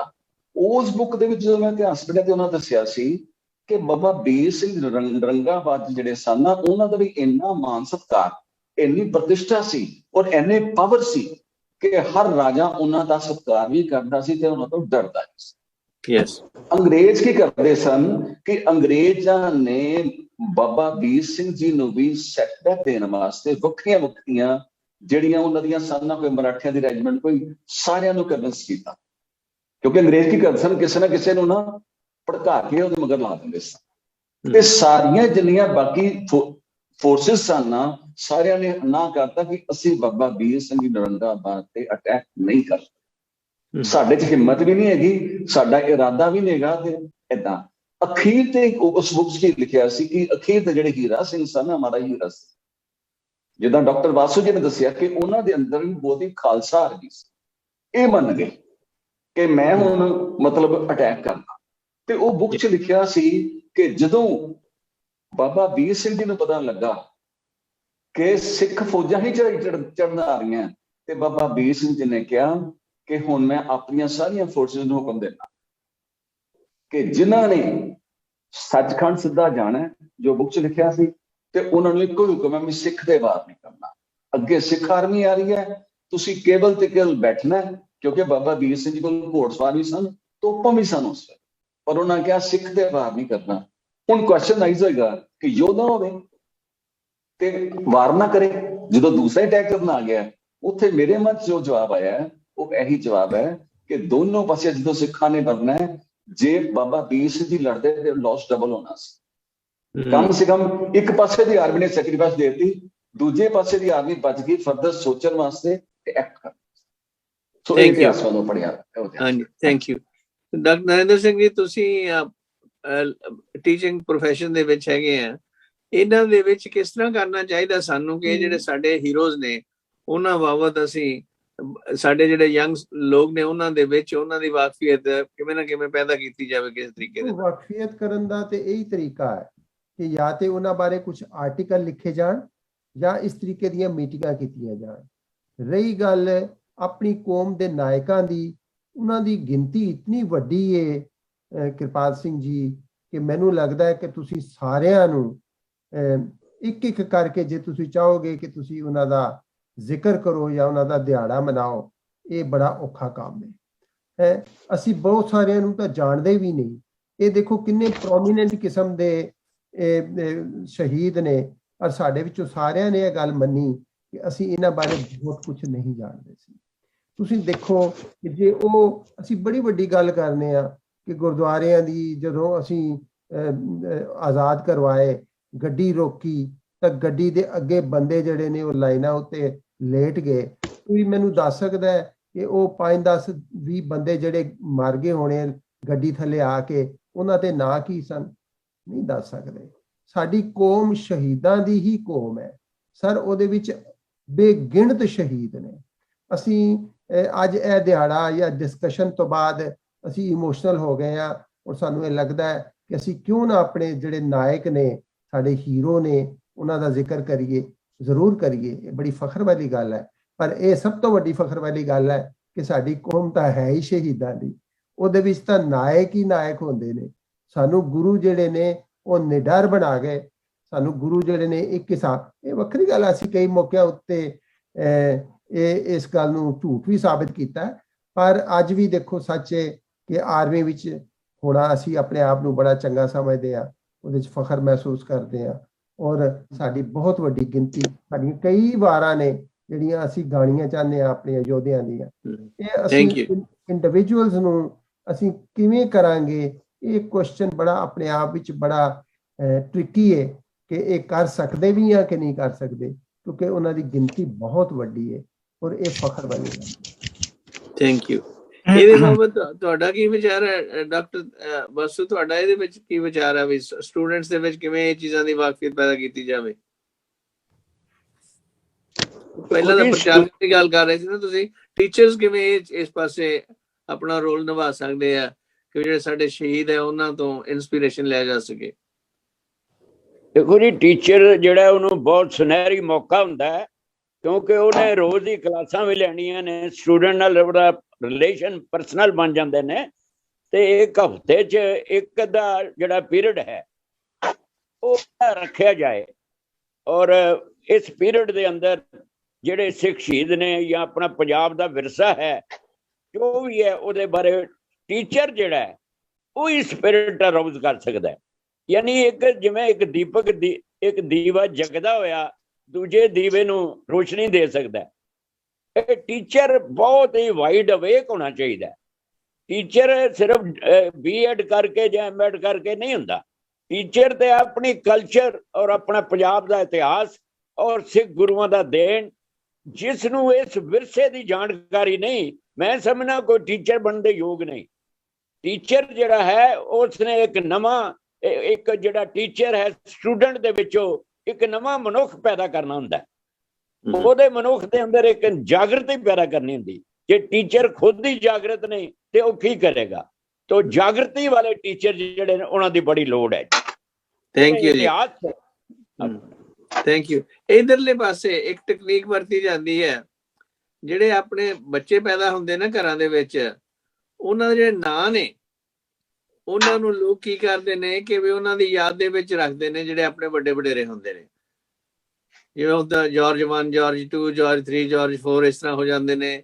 ਜਾਂ ਕੋਈ ਫਰਜ਼ ਕਰੋ ਕਿਸੇ ਦਾ ਨਾਮ ਹੋਇਆ ਮਨਜੀਤ ਸਿੰਘ ਤੇ ਉਹਦੇ ਗਾ ਜਿਹੜਾ ਹੈਗਾ ਪੁੱਤਰ ਹੋ ਗਿਆ ਜਾਂ ਪੋਤਰਾ ਹੋ ਗਿਆ, ਉਹਦਾ ਨਾਮ ਮਨਜੀਤ ਸਿੰਘ। ਜਾਂ ਨਾਂ ਲਿਖਦੇ ਆ ਉਹ 4-5 ਹਿੱਸੇ ਹੁੰਦੇ ਆ ਨਾਂ ਦੇ, ਬਈ ਜਿਵੇਂ ਹੁਣ ਮੇਰਾ ਨਾਂ ਕਿਰਪਾਲ ਸਿੰਘ ਆ, ਮੇਰੇ ਪੁੱਤਰ ਦਾ ਨਾਂ ਤੇਜਿੰਦਰ ਸਿੰਘ ਹੈ ਜੀ, ਤੇ ਉਹਦਾ ਤੇਜਿੰਦਰ ਦਾ ਨਾਂ ਹੋਵੇਗਾ ਪਹਿਲਾ ਤੇਜਿੰਦਰ, ਵਿਚਾਰਲਾ ਕਿਰਪਾਲ, ਉਸ ਤੋਂ ਬਾਅਦ ਦੇ ਵਿੱਚ ਮੇਰੇ ਪਿਤਾ ਜੀ ਦਾ ਨਾਂ ਹਰਚੰਦ ਸਿੰਘ, ਉਸ ਤੋਂ ਬਾਅਦ ਮੇਰੇ ਗ੍ਰੈਂਡਫਾਦਰ ਉਹਨਾਂ ਦਾ ਨਾਂ। ਇਸ ਤਰ੍ਹਾਂ ਮੰਨ ਲਓ ਲੋਕਾਂ ਦੀਆਂ ਅਲੱਗ-ਅਲੱਗ ਢੰਗ ਨੇ ਯਾਦਦਾਸ਼ਤਾਂ ਜਿਹੜੀਆਂ ਕਾਇਮ ਕਰਨ ਦੇ ਲਈ। ਕਈ ਲੋਕ ਨੇ ਆਪਣੇ ਜਿਹੜੇ ਸੇਂਟਸ ਬਣਦੇ ਨੇ, ਜਿਵੇਂ ਕੋਈ ਸੇਂਟ ਤਰੀਜ਼ਾ ਜਾਂ ਸੇਂਟ ਐਲਿਜ਼ਬeth, ਉਹਨਾਂ ਦੇ ਨਾਂ ਤੇ ਰੱਖਦੇ ਨੇ। ਆਪੋ ਆਪਣੇ ਢੰਗ ਨੇ। ਇਵੇਂ ਪਿੰਡਾਂ ਦੇ ਜਿਹੜੇ ਲਾਇਬ੍ਰੇਰੀਆਂ ਵਗੈਰਾ ਨੇ ਜਿਵੇਂ, ਹਾਂਜੀ, ਉਹਨਾਂ ਦੇ ਵਿੱਚ ਉਹਨਾਂ ਦੇ ਨਾਂ ਜਿਹੜੇ ਨੇ ਉਸ ਹਿਸਾਬ ਨਾਲ ਰੱਖਦੇ ਨੇ। ਹਰ ਇੱਕ ਦਾ ਨਾਂ ਇਹ ਨਹੀਂ ਹੁੰਦਾ ਵੀ ਗੁਰੂ ਨਾਨਕ ਲਾਇਬ੍ਰੇਰੀ ਰੱਖ ਦਿਓ ਜਾਂ ਗਾਂਧੀ ਦੀ ਲਾਇਬ੍ਰੇਰੀ ਰੱਖ ਦਿਓ, ਨਹਿਰੂ ਦੀ ਰੱਖ ਦਿਓ। ਉਹਦੇ ਵਿੱਚ ਉਹ ਜਿਹੜੇ ਲੋਕਲ ਹੀਰੋ ਹੁੰਦੇ ਉਹਨਾਂ ਦੇ ਨਾਵਾਂ ਤੇ ਉਹਨਾਂ ਚੀਜ਼ਾਂ ਨੂੰ ਯਾਦ ਕੀਤਾ ਜਾਂਦਾ ਤਾਂ ਕਿ ਉਹ ਉਹਨਾਂ ਦੇ ਨਾਂ ਤੇ ਪਲੇ ਹੁੰਦੇ ਨੇ, ਜਾਂ ਉਹਨਾਂ ਦੇ ਨਾਂ ਤੇ ਜਿਹੜੇ ਥੀਏਟਰ ਵਗੈਰਾ ਬਣੇ ਹੁੰਦੇ ਨੇ ਜਿਨ੍ਹਾਂ ਨੇ ਉਸ ਪਾਸੇ ਕੰਟਰੀਬਿਊਸ਼ਨਸ ਕੀਤੀਆਂ ਹੁੰਦੀਆਂ ਨੇ। ਪਾਟਿਆ ਸਾਹਿਬ, ਤੁਹਾਡਾ ਕੀ ਖਿਆਲ ਹੈ? ਤੁਸੀਂ ਵੀ ਨੋਟ ਕੀਤੀ ਹੋਣੀ ਹੈ ਗੱਲ ਇੱਥੇ। ਜੀ, ਗੱਲ ਇਸ ਤਰ੍ਹਾਂ ਹੈਗੀ, ਮੈਂ ਪਹਿਲਾਂ ਤੇ ਆਈ ਥੈਂਕ ਡਾਕਟਰ ਕੁਲਵਿੰਦਰ ਸਿੰਘ ਜੀ ਜਿਹਨਾਂ ਨੇ ਕਲੈਰੀਫਾਈ ਕੀਤਾ ਕਨਸੈਪਟ ਆਫ ਹਾਰਨ ਦਾ ਮਤਲਬ। ਇਹ 'ਚ ਕੋਈ ਸ਼ੱਕ ਨਹੀਂ, ਜਿਵੇਂ ਸਾਰਿਆਂ ਨੇ ਕਿਹਾ ਹੈ ਕਿ ਸਪਿਰਿਟ ਸਾਡੀ ਬੜੀ ਤਕੜੀ ਹੈ ਔਰ ਹਾਰਨ ਦਾ ਕੋਈ ਮਤਲਬ ਨਹੀਂ ਹੁੰਦਾ, ਲੇਕਿਨ ਇਹ ਕਿ ਇਮੋਸ਼ਨਲ ਰਿਸਪਾਂਸ ਹੈ, ਇੱਕ ਸਪਿਰਿਚੁਅਲ ਰਿਸਪਾਂਸ ਹੈ। ਜਿਹੜੇ ਫਰੀडम ਫਾਈਟਰ ਹੁੰਦੇ ਨੇ ਉਹ ਆਪਣਾ ਜੋ ਰੋਲ ਹੁੰਦਾ ਉਹ ਪੂਰਾ ਕਰਕੇ ਜੈਸਾ ਮੌਕਾ ਹੁੰਦਾ ਹੈ ਉਹ ਉਹਨਾਂ ਦਾ ਅੰਤ ਹੁੰਦਾ ਹੈ। ਔਰ ਇਹਦੇ 'ਚ ਕੋਈ ਸ਼ੱਕ ਨਹੀਂ ਹੈ ਕਿ ਸਾਡੇ ਕੌਮ ਦੇ ਅੰਦਰ ਸ਼ਹੀਦਾਂ ਦੀ ਲੜੀ ਹੈ, ਕੋਈ ਅੰਤ ਨਹੀਂ। ਤੋ ਬਾਕੀ ਗੱਲ ਰਹਿ ਗਈ ਹਾਰਨ ਦੇ ਭਾਵ ਸੀ ਕਿ ਜੋ ਆਦਮੀ ਅਲਟੀਮੇਟਲੀ ਜਿਹੜੇ ਟਾਪ ਤੇ ਆਉਂਦੇ ਨੇ ਉਹ ਹਿਸਟਰੀ ਉਹੀ ਆਪਣੀ ਦਿਖਾਉਂਦੇ। ਦੇਖੋ ਅਸੀਂ ਪੜ੍ਹੇ ਹਿੰਦੁਸਤਾਨ ਦੇ ਵਿੱਚ 16 ਸਾਲ 14 ਸਾਲ 12 ਸਾਲ ਪਹਿਲਾਂ ਕਾਲਜ ਕੀਤਾ, ਉਸ ਤੋਂ ਬਾਅਦ ਇੰਜੀਨੀਅਰਿੰਗ ਕੀਤੀ। ਕਿਸੇ ਕੋਈ ਐਸੀ ਹਿਸਟਰੀ ਪਤਾ ਨਹੀਂ, ਸਿੱਖ ਹਿਸਟਰੀ ਦਾ ਕੋਈ ਨਾਂ ਨਿਸ਼ਾਨ ਨਹੀਂ ਸੀ ਸਾਡੀ ਐਜੂਕੇਸ਼ਨ। ਸਾਡਾ ਐਜੂਕੇਸ਼ਨ ਸਿਸਟਮ ਜਿਹੜਾ ਹੈਗਾ ਹਿੰਦੁਸਤਾਨ ਦਾ ਉਹ ਸਾਰਾ ਹੀ ਬਾਇਸਡ, ਸਾਰਾ ਬਾਇਸ ਸਿਸਟਮ ਹੈਗਾ। ਜਾਂ ਤੇ ਮੁਗਲਾਂ ਦੀ ਸਟੋਰੀਆਂ ਆ ਗਈਆਂ, ਕੋਈ ਇੰਗਲਿਸ਼ ਰਾਜ ਦਾ ਹੈਗਾ, ਬਾਕੀ ਜੋ ਅੱਜ ਕੱਲ੍ਹ ਦੀ ਜੋ ਹਿੰਦੁਸਤਾਨ ਦੇ ਲੀਡਰ ਉਹਨਾਂ ਦੇ ਗੁਣ ਗਾਉਂਦੇ ਰਹੇ।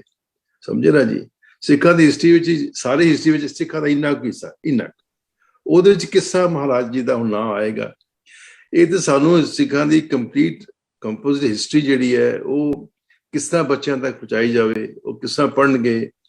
ਸਕੂਲ ਸਿਸਟਮ ਜਿਹੜਾ ਹੈਗਾ ਹਿੰਦੁਸਤਾਨ ਦਾ ਤਾਂ ਉਹਦੇ ਪੋਸੀਬਲ ਨਹੀਂ, ਕਿਉਂਕਿ control is by who controls the education system even ਬਾਕੀ ਦੇਖੋ ਹੁਣ ਜੋ ਬਾਹਰ ਦੇ ਲੋਕ ਨੇ, ਜਿਸ ਤਰ੍ਹਾਂ ਕਿ ਮਹਾਰਾਜ ਸਿੰਘ ਦੇ ਉੱਪਰ ਮੂਵੀ ਬਣਾਈ ਹੈ, ਬੀਬੀ ਹੈਗੀ ਆਈ ਨੋ ਹਰ, ਉਪਨੀਤ ਕੌਰ ਜੋ ਸਿੰਗਾਪੁਰ ਰਹਿੰਦੀ ਹੈ, ਸੇਂਟ ਸੋਲਜਰ ਦੇ ਨਾਂ ਤੇ ਡਾਕੂਮੈਂਟਰੀ ਬਣਾਈ ਉਹਨਾਂ ਨੇ। ਉਹ ਪੂਰੀ ਲਾਈਫ ਸਟੋਰੀ ਮਹਾਰਾਜ ਸਿੰਘ ਜੀ, ਬਾਬਾ ਮਹਾਰਾਜ ਸਿੰਘ ਦੇ ਬਾਰੇ ਸਟੋਰੀ ਹੈਗੀ ਉਸ ਮੂਵੀ ਦੇ ਅੰਦਰ। ਔਰ ਇਹ ਮੂਵੀ ਅਸੀਂ ਦਿਖਾਈ ਸੀ ਲਾਸ ਐਂਜਲਸ ਜਦੋਂ ਸਿੱਖ ਲੈਂਸ ਦਾ ਹੋਇਆ ਸੀ ਫਿਲਮ ਫੈਸਟੀਵਲ। ਸੋ ਇੰਡੀਵਿਜੂਅਲੀ ਇਕੱਲੇ ਤੋਂ ਇਕੱਲੇ ਸ਼ਹੀਦਾਂ ਦੀ, ਕਿਸੇ ਦੇ ਗ੍ਰੇਟ ਸ਼ਹੀਦਾਂ ਦੀ ਕੋਈ ਸਟੋਰੀ ਇਸ ਤਰ੍ਹਾਂ ਬਣਾਈ ਜਾਂਦੀ ਹੈ, ਲੇਕਿਨ ਕੰਪੋਜ਼ਿਟ ਹਿਸਟਰੀ ਸਿੱਖਾਂ ਦੀ ਐਸੀ ਨਹੀਂ ਹੈ ਜਿਹੜੀ ਕਿ ਕਿਸੇ ਐਜੂਕੇਸ਼ਨ ਸਿਸਟਮ ਵਿੱਚ ਇੰਟਰੋਡਿਊਸ ਕੀਤੀ ਜਾ ਸਕੇ। ਔਰ ਹੈ ਵੀ ਜਿਹੜੀ ਹੈ ਉਹ ਵੀ ਪੜ੍ਹਾਈ ਨਹੀਂ ਜਾਂਦੀ, ਇੰਡੀਵਿਜੂਅਲ ਤੇ ਡਿਪੈਂਡ ਕਰਦਾ ਅਗਰ ਉਹ ਪੜ੍ਹਨਾ ਚਾਹੁੰਦੇ। ਹੁਣ ਅਸੀਂ ਹੁਣ ਇਸ ਉਮਰ ਤਾਂ ਆ ਕੇ ਸਾਨੂੰ ਚੁੱਕੇ ਇਹੋ ਜਿਹੇ ਮੀਟਿੰਗ ਹੁੰਦੀਆਂ ਨੇ ਤੇ ਸਾਨੂੰ ਥੋੜਾ ਜਿਹਾ ਇੰਸਪੀਰੇਸ਼ਨ ਹੁੰਦਾ ਹੈ ਵੀ ਯਾਰ ਪੜ੍ਹ ਕੇ ਦੇਖੋ ਬੁੱਕ ਵਿੱਚ ਕੀ ਲਿਖਿਆ ਹੋਇਆ। ਠੀਕ ਹੈ ਨਾ ਜੀ। ਮਹਾਰਾਜ ਸਿੰਘ ਬਾਰੇ ਜਦੋਂ ਪਹਿਲੀ ਵਾਰੀ ਪਤਾ ਲੱਗਿਆ, ਉਦੋਂ 2 ਸਾਲ ਬਾਅਦ ਪਹਿਲਾ ਸਾਲ ਹੋਇਆ ਜਦੋਂ ਮੂਵੀ ਬਣਾਈ ਸੀ ਔਰ ਲਾਸ ਐਂਜਲਸ ਦਿਖਾਈ ਸੀ, ਉਸ ਤੋਂ ਬਾਅਦ ਉਦੋਂ ਬੰਦ ਪਤਾ ਲੱਗਿਆ ਇਸ ਬਾਰੇ। ਸੋ ਇਹ ਵਿਚਾਰਾ ਕਿ ਐਜੂਕੇਸ਼ਨ ਸਿਸਟਮ ਜਿਹੜਾ ਹੈ ਉਹ ਸਾਡਾ ਲੈ ਕੇ ਗਿਆ ਹਿੰਦੁਸਤਾਨ ਦਾ। ਸਿੱਖਾਂ ਦੀ ਜਿਹੜੀ ਇਹ ਕਰਨੀ ਉਹ ਤਾਂ ਹੋ ਗਿਆ ਜੀ, ਉਹਨੂੰ ਦਬਾ ਕੇ ਰੱਖਿਆ ਗਿਆ। ਉਹ ਤਾਂ ਹੋ ਗਿਆ ਸਾਡਾ ਹਿੰਦੁਸਤਾਨ ਦਾ। ਪਰ ਜਿਹੜੇ ਸਾਡੇ ਆਪਣੇ ਲੋਕਲ ਪਿੰਡ ਨੇ ਜਾਂ ਲੋਕਲ ਸ਼ਹਿਰ ਨੇ, ਉਹਨਾਂ ਦੇ ਵਿੱਚ ਜਿਹੜੇ ਸਾਡੇ ਸ਼ਹਿਰ ਦੇ ਬੰਦੇ ਹੁੰਦੇ ਨੇ ਜਿਨ੍ਹਾਂ ਨੇ ਖਾਸ ਗੱਲਾਂ ਕੀਤੀਆਂ ਹੁੰਦੀਆਂ ਨੇ ਜਾਂ ਲੇਕਿਨ ਡਾਕਟਰ ਸਾਹਿਬ ਤੁਹਾਡਾ ਕਹਿਣਾ ਠੀਕ ਹੈ, ਲੇਕਿਨ ਉਹ ਵੀ ਹੁਣ ਉਹਦਾ ਕੋਈ ਚੈਨਲ ਹੋਣੀ ਚਾਹੀਦੀ ਨਾ। ਹੁਣ ਬੱਚੇ ਜਦੋਂ ਨੇ ਜਾਂ ਦੇ ਮਾਂ-ਬਾਪ ਬੱਚਿਆਂ ਨੂੰ, ਜਿਸ ਦਾਦੀ ਮਾਤਾ ਪਿਤਾ ਸਟੋਰੀਆਂ ਸੁਣਾਇਆ ਕਰਦੇ ਸੀ ਆਪਣੇ ਬੱਚਿਆਂ ਨੂੰ। ਦੇਖੋ ਸਾਡੇ ਹੋਏ ਆਪਣੇ ਇਤਿਹਾਸ ਦੀ ਥੋੜੀ ਦਿਖਾਣੀ ਹੈ, ਵੱਡੇ ਗੁਰੂਆਂ ਦੀ ਕਹਾਣੀਆਂ ਦੇਣੀਆਂ, ਜਾਂ ਤਾਂ ਉਹ ਚੈਨਲ ਹੈਗੀ ਜਾਂ ਹੋਰ ਫਿਰ ਚੈਨਲ ਜਿਸ ਤਰ੍ਹਾਂ ਗੁਰਦੁਆਰੇ ਆਪ ਕਹਿ ਰਹੇ ਹੋ, ਉਹਦੇ 'ਚ ਸਾਡੀ ਡੈਫੀਸ਼ੀਐਂਸੀ ਹੈ। ਘੰਟਾ 1.5 ਘੰਟੇ ਦਾ ਪ੍ਰੋਗਰਾਮ ਹੁੰਦਾ, 2 ਘੰਟੇ ਦਾ ਪ੍ਰੋਗਰਾਮ ਹੁੰਦਾ, ਉਹਦੇ 'ਚ ਉਹਨਾਂ ਨੇ ਬਸ ਕੀਰਤਨ ਕਰਨਾ ਹੁੰਦਾ, ਪ੍ਰਸ਼ਾਦ ਆਦਿ ਜੋ ਕਰਨਾ ਹੁੰਦਾ, ਜੋ ਮੋਟੀ ਚੀਜ਼ਾਂ ਨੇ ਉਹ ਕਰ ਲੈਂਦੇ ਨੇ। ਬਾਕੀ ਸਟੋਰੀ ਇੰਨੀ ਲੰਬੀ ਕੌਣ ਪੜ੍ਹਾਉਂਦਾ? ਕਦੀ ਕੋਈ ਪ੍ਰਚਾਰਕ ਹੋਏਗਾ ਜਿਹੜਾ ਗੱਲਬਾਤ ਕਰੇਗਾ। So these are sporadic, English sporadic way of teaching. It's not a consistent, systematic way of teaching. जब तक systematic way of teaching नहीं होएगा, साड़ी history जड़ी है सही इस टाइम में खिलरी पूरी रहनी है। So ये गल सानू लोड पैनी है कि ये सिखां दी history जड़ी है, at least ਜਿਹੜੇ ਸਿੱਖ ਨੌਜਵਾਨ ਪੀੜ੍ਹੀ ਸਾਡੀ ਬਾਹਰ ਹੈਗੀ ਹਿੰਦੁਸਤਾਨ ਤੋਂ ਬਾਅਦ, ਉਹਨਾਂ ਨੂੰ ਕਿਸ ਤਰੀਕੇ ਦੇ ਨਾਲ ਇਹ ਹਿਸਟਰੀ ਨਾਲ ਇੰਟਰੋਡਿਊਸ ਕੀਤਾ ਜਾਵੇ ਤਾਂ ਕਿ ਉਹਨਾਂ ਨੂੰ ਸਾਡਾ ਪਿਛੋਕੜ, ਸਾਡੀ ਹੈਰੀਟੇਜ ਦਾ ਪਤਾ। ਥੈਂਕ ਯੂ ਪਾਂਡਿਆ ਸਾਹਿਬ। ਤੁਹਾਡਾ ਕੋਈ ਵਿਚਾਰ ਹੈ ਇਸ ਬਾਬਤ? ਗਿਆਨੀ ਧਰਮ ਸਿੰਘ ਜੀ, ਤੁਸੀਂ ਸੈਮੀਨਾਰੀ ਦੇ ਵਿੱਚ ਵੀ ਰਹੇ ਆ, ਆਪਣੇ ਜਿਹੜੇ ਮਿਸ਼ਨਰੀ ਕਾਲਜ ਵਗੈਰਾ ਵੀ, ਤੇ ਤੁਸੀਂ ਬਾਹਰ ਵੀ ਰਹੇ ਆ, ਕਿ ਵੀ ਕਿਸ ਤਰ੍ਹਾਂ ਇਹ ਜਿਹੜੇ ਹੈਗੇ ਨੇ ਸਾਡੇ ਲੋਕਲ ਜਿਹੜੇ ਮਹਾਂਪੁਰਸ਼ ਨੇ ਜਾਂ ਕੁਰਬਾਨੀਆਂ ਦੇਣ ਵਾਲੇ ਬੰਦੇ ਨੇ, ਉਹਨਾਂ ਨੂੰ ਕਿਵੇਂ ਲਿਆਂਦਾ ਜਾਵੇ ਆਪਣੇ ਸੰਗਤ ਦੇ ਵਿੱਚ, ਘਰਾਂ ਦੇ ਵਿੱਚ? ਇਹ ਤੇ ਆਪਣੇ ਵੱਖਰੇ ਸਾਰਿਆਂ ਦੇ ਯਤਨ ਤੇ ਉਪਰਾਲੇ ਹੋ ਸਕਦੇ ਆ। ਮੈਂ ਇੱਥੇ ਗੁਰਦੁਆਰਾ ਸਾਹਿਬ 'ਚ ਡਿਊਟੀ ਜਿੱਥੇ ਕਰਦਾ ਰਿਹਾ, ਤੇ ਉਹ ਤਕਰੀਬਨ ਕੈਲੰਡਰ ਜਿਹੜੇ ਖਾਸ ਕਰਕੇ ਜਿਹੜੀਆਂ ਜੰਤਰੀਆਂ ਹੁੰਦੀਆਂ ਉਹਨਾਂ ਦੇ ਵਿੱਚ ਹਰ ਰੋਜ਼ ਦੇ ਕੋਈ ਨਾ ਕੋਈ ਸ਼ਹੀਦਾਂ ਦੇ ਦਿਹਾੜੇ ਇਸ ਤਰ੍ਹਾਂ ਉਹਦੇ ਤੋਂ ਮਿਲ ਜਾਂਦੇ। ਮੈਂ ਉਹਨਾਂ ਦੇ ਪ੍ਰਤੀ ਜਿਹੜਾ ਪ੍ਰਮੁੱਖ ਹੁੰਦਾ ਸੀਗਾ, ਤੇ ਜੇ 2-3 ਵਾਰ ਤੇ ਥੋੜਾ ਉਹਨਾਂ ਦੇ ਬਾਰੇ ਜਾਣਕਾਰੀ ਜਿਹੜੀ ਆ ਜ਼ਰੂਰ ਦਿੰਦਾ ਰਿਹਾ ਵਾਂ। ਤੇ ਗੁਰਦੁਆਰੇ ਦੇ ਵਿੱਚ ਇਹ ਹੋ ਸਕਦਾ। ਬਾਕੀ ਜਿਵੇਂ ਭਾਟੀਆ ਸਾਹਿਬ ਨੇ ਕਿਹਾ ਕਿ ਜਿਹੜਾ ਸਾਡਾ ਪੁਰਾਣਾ ਕਲਚਰ ਸੀਗਾ ਵੀ ਦਾਦੀਆਂ ਮਾਤਾਵਾਂ ਜਿਹੜੀਆਂ ਨੇ ਉਹ ਸੌਣ ਲੱਗਿਆਂ ਬੱਚਿਆਂ ਨੂੰ ਸਾਖੀਆਂ ਸੁਣਾਉਂਦੀਆਂ ਸੀਗੀਆਂ, ਸਕੂਲਾਂ ਦੇ ਵਿੱਚ ਟੀਚਰਾਂ ਦਾ ਜ਼ਿਕਰ ਚੱਲਿਆ ਸੀਗਾ। ਮੈਨੂੰ ਅੱਜ ਵੀ ਯਾਦ ਹੈ, ਮੈਂ ਗਵਰਨਮੈਂਟ ਕਾਲਜ ਗੁਰਦਾਸਪੁਰ ਪੜ੍ਹਦਾ ਸੀ, ਉੱਥੇ ਸਾਡੇ ਪੰਜਾਬੀ ਦੇ ਸੀਗੇ ਸਰਦਾਰ ਕਿਰਪਾਲ ਸਿੰਘ ਜੀ ਯੋਗੀ, ਤੇ ਉਹ ਆਪ ਤੇ ਨਹੀਂ ਸੀ ਪਰ ਉਹ ਇੱਕ ਦੇ ਦਿੰਦੇ ਸੀਗੇ ਵੀ ਕੋਈ ਬੱਚਾ ਕੁਛ ਬੋਲਣਾ ਚਾਹੁੰਦਾ ਤੇ ਉਹ ਕਿਉਂਕਿ ਉਹ ਆਪ ਸ਼ਾਇਦ ਧਾਰਮਿਕ ਤੌਰ ਤੇ ਕੋਈ ਗੱਲ ਕਰਦੇ ਤੇ ਪਾਲਿਸੀ ਦੇ ਵਿੱਚ ਨਾ ਹੋਵੇ, ਤੇ ਉਹ ਤਕਰੀਬਨ ਮੇਰੀ ਰੋਜ਼ ਹੀ 10 ਜਾਂ 15 ਮਿੰਟ ਮੈਂ ਕੋਈ ਨਾ ਕੋਈ ਇਤਿਹਾਸ ਦੇ ਵਿੱਚੋਂ ਸਾਖੀ ਸੁਣਾਉਂਦਾ ਸੀਗਾ। ਤੇ ਮੈਨੂੰ ਉਹ ਅੱਜ ਵੀ ਯਾਦ ਨੇ ਕਿ ਉਹਨਾਂ ਵੱਲੋਂ ਮੈਨੂੰ ਬੜਾ ਹੀ ਪਿਆਰ ਦਿੱਤਾ ਜਾਂਦਾ ਸੀ। ਤੇ ਇਸ ਤਰ੍ਹਾਂ ਕੋਈ ਨਾ ਕੋਈ ਤਰੀਕਾ ਵਰਤ ਕੇ ਜਿਹੜੇ ਸਕੂਲਾਂ ਦੇ ਟੀਚਰ ਆ ਉਹਨਾਂ ਦੇ ਉੱਪਰ ਬੱਚਿਆਂ ਦਾ ਰੱਬ ਵਰਗਾ ਵਿਸ਼ਵਾਸ ਹੁੰਦਾ, ਬੜਾ ਉਹਨਾਂ ਦਾ ਕਿਹਾ ਵੀ ਮੰਨਦੇ ਨੇ। ਤੇ ਉਹ ਜੇ ਥੋੜਾ ਜਿਹਾ ਵੀ ਇਸ ਪਾਸੇ ਤੇ ਜਿਹੜਾ ਕਿਹਾ ਜਾਂਦਾ ਵੀ ਕੌਮ ਦੇ ਨਿਰਮਾਤਾ ਹੁੰਦੇ ਨੇ ਟੀਚਰ, ਤੇ ਉਹਦੇ ਵਿੱਚ ਯੋਗਦਾਨ ਪਾ ਸਕਦੇ ਨੇ। ਇੱਕ ਇਹੋ ਜਿਹਾ ਟੀਚਰ ਵੀ ਸੀਗਾ ਸਾਇੰਸ ਦਾ ਜਿਹੜਾ ਹਰ ਵਕਤ ਟੀਕੇ ਹੀ ਲਾਉਂਦਾ ਰਹਿੰਦਾ ਸੀਗਾ, ਵੀ ਮਤਲਬ ਇੰਨੀਆਂ ਨੈਗੇਟਿਵ ਗੱਲਾਂ ਕਰਦਾ ਸੀਗਾ, ਉਹਦਾ ਵੀ ਅਸਰ ਬੱਚਿਆਂ ਤੇ ਪੈਂਦਾ। ਇਸ ਕਰਕੇ ਟੀਚਰ ਜਿਹੜੇ ਕੋਈ ਸੁਣਦੇ ਹੋਣ ਜਾਂ ਉਹਨਾਂ ਤੱਕ ਪਹੁੰਚ ਕੀਤੀ ਜਾ ਸਕਦੀ ਆ। ਤੇ ਜਿਹੜਾ ਗੁਰਦੁਆਰੇ ਸਾਹਿਬਾਂ ਦਾ ਸਾਡੇ ਲਈ ਸਭ ਤੋਂ ਗੁਰਦੁਆਰਿਆਂ ਦਾ ਮਕਸਦ ਵੀ ਇਹੋ ਹੀ ਆ ਵੀ ਜਿੱਥੇ ਗੁਰਮਤਿ ਦੀ ਸਿੱਖਿਆ ਦਿੱਤੀ ਜਾਣੀ ਉੱਥੇ ਆਪਣੇ ਇਤਿਹਾਸ ਨੂੰ ਵੀ ਨਾਲ ਦੇ ਨਾਲ ਤੇ ਉਹਦੇ ਵਾਸਤੇ ਤਾਂ ਹੋ ਸਕਦਾ ਆ ਜੇ ਕਮੇਟੀਆਂ ਤੇ ਜਿਹੜੇ ਸੇਵਾਦਾਰ ਨੇ, ਭਾਵੇਂ ਗ੍ਰੰਥੀ ਨੇ, ਰਾਗੀ ਸਿੰਘ ਨੇ, ਉਹਨਾਂ ਦਾ ਆਪਸ ਵਿੱਚ ਤਾਲਮੇਲ ਹੋਏ, ਦੋਵਾਂ ਦੇ ਅੰਦਰ ਭਾਵਨਾ ਹੋਏ। ਨਹੀਂ ਤੇ ਇਹੋ ਜਿਹਾ ਵੀ ਦੇਖ ਆਇਆ ਕਿ ਜੇ ਪ੍ਰਚਾਰਕ ਜਿਹੜਾ ਜਾਂ ਗ੍ਰੰਥੀ ਸਿੰਘ ਉਹ ਕਰਦਾ ਆ ਤੇ ਉਹ ਕਮੇਟੀ ਵਾਲਿਆਂ ਨੂੰ ਨਹੀਂ ਮਾਫਕ ਆਉਂਦਾ। ਜੇ ਸ਼ਰਾਬ ਦੇ ਵਿਰੋਧੀ ਬੋਲਦੇ, ਜਿਹੜੇ ਕਮੇਟੀ ਸ਼ਰਾਬ ਪੀਣ ਵਾਲੇ ਨੂੰ, ਉਹਨਾਂ ਨੂੰ ਕਿੱਥੇ ਉਹ ਬਰਦਾਸ਼ਤ ਹੁੰਦਾ ਆ। ਥੈਂਕ ਯੂ ਭਾਈ ਧਰਮ ਸਿੰਘ ਜੀ। ਭਾਈ ਮਨਦੀਪ ਸਿੰਘ ਜੀ 5 ਮਿੰਟਸ ਮੈਂ ਬਹੁਤ ਮੇਰੇ ਹਨਾ ਜਿੱਦਾਂ ਕਰਦੇ ਸੀ ਮੇਰੇ ਦਿਮਾਗ 'ਚ ਆਉਂਦੇ। ਅਸੀਂ ਹਨਾ ਆਪਣਾ ਗੁਰਦੁਆਰਾ ਸਾਹਿਬ 3 ਹਫ਼ਤੇ ਹੋ ਗਏ, ਅਸੀਂ ਹਿਸਟਰੀ ਕਲਾਸ ਸ਼ੁਰੂ ਕੀਤੀ। ਬੱਚੇ ਇੰਗਲਿਸ਼ ਦੇ ਵਿੱਚ ਡਿਸਕਸ ਕਰਦੇ ਆ ਤੇ ਉਹਨਾਂ ਨੂੰ ਅਸੀਂ ਮੈਟਰ ਦਿੰਦੇ ਹਾਂ।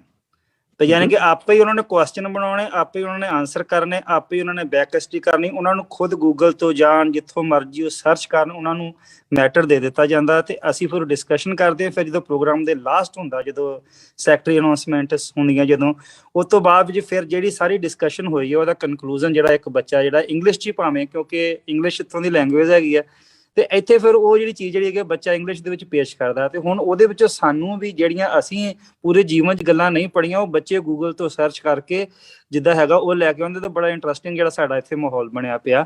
ਬਾਕੀ ਦੂਸਰੀ ਗੱਲ ਇਹ ਵੀ ਜਦੋਂ ਸਾਡੇ ਐਗਜ਼ਾਮ ਖਤਮ ਹੁੰਦੇ ਸੀਗੇ ਨਾ, ਤਾਂ ਮੈਨੂੰ ਯਾਦ ਹੈ ਵੀ 15 ਕੁ ਦਿਨ ਦਾ ਗੈਪ ਹੁੰਦਾ ਸੀ ਜਦੋਂ ਅਗਲੀ ਕਲਾਸ ਸ਼ੁਰੂ ਹੁੰਦੀ ਸੀਗੀ। ਉਹਦੇ 'ਚ ਮੰਮੀ ਸਾਡੀ ਨਾ ਸਾਨੂੰ ਜਿੱਦਾਂ ਭਾਈ ਮਹਾਰਾਜ ਨੇ ਛੋਟੇ ਛੋਟੇ ਟਰੈਕਟ ਮਿਲਦੇ ਹੁੰਦੇ ਸੀਗੇ, ਜਿਹੜੇ 15 ਸਫ਼ਿਆਂ ਦੇ ਜਾਂ 5 ਸਫ਼ਿਆਂ ਦੇ, ਉਹਦੇ ਵਿੱਚ ਨਾ ਏਦਾਂ ਸ਼ਹੀਦ ਸਿੰਘਾਂ ਦੀਆਂ ਹਿਸਟਰੀਆਂ ਹੁੰਦੀਆਂ ਸੀਗੀਆਂ।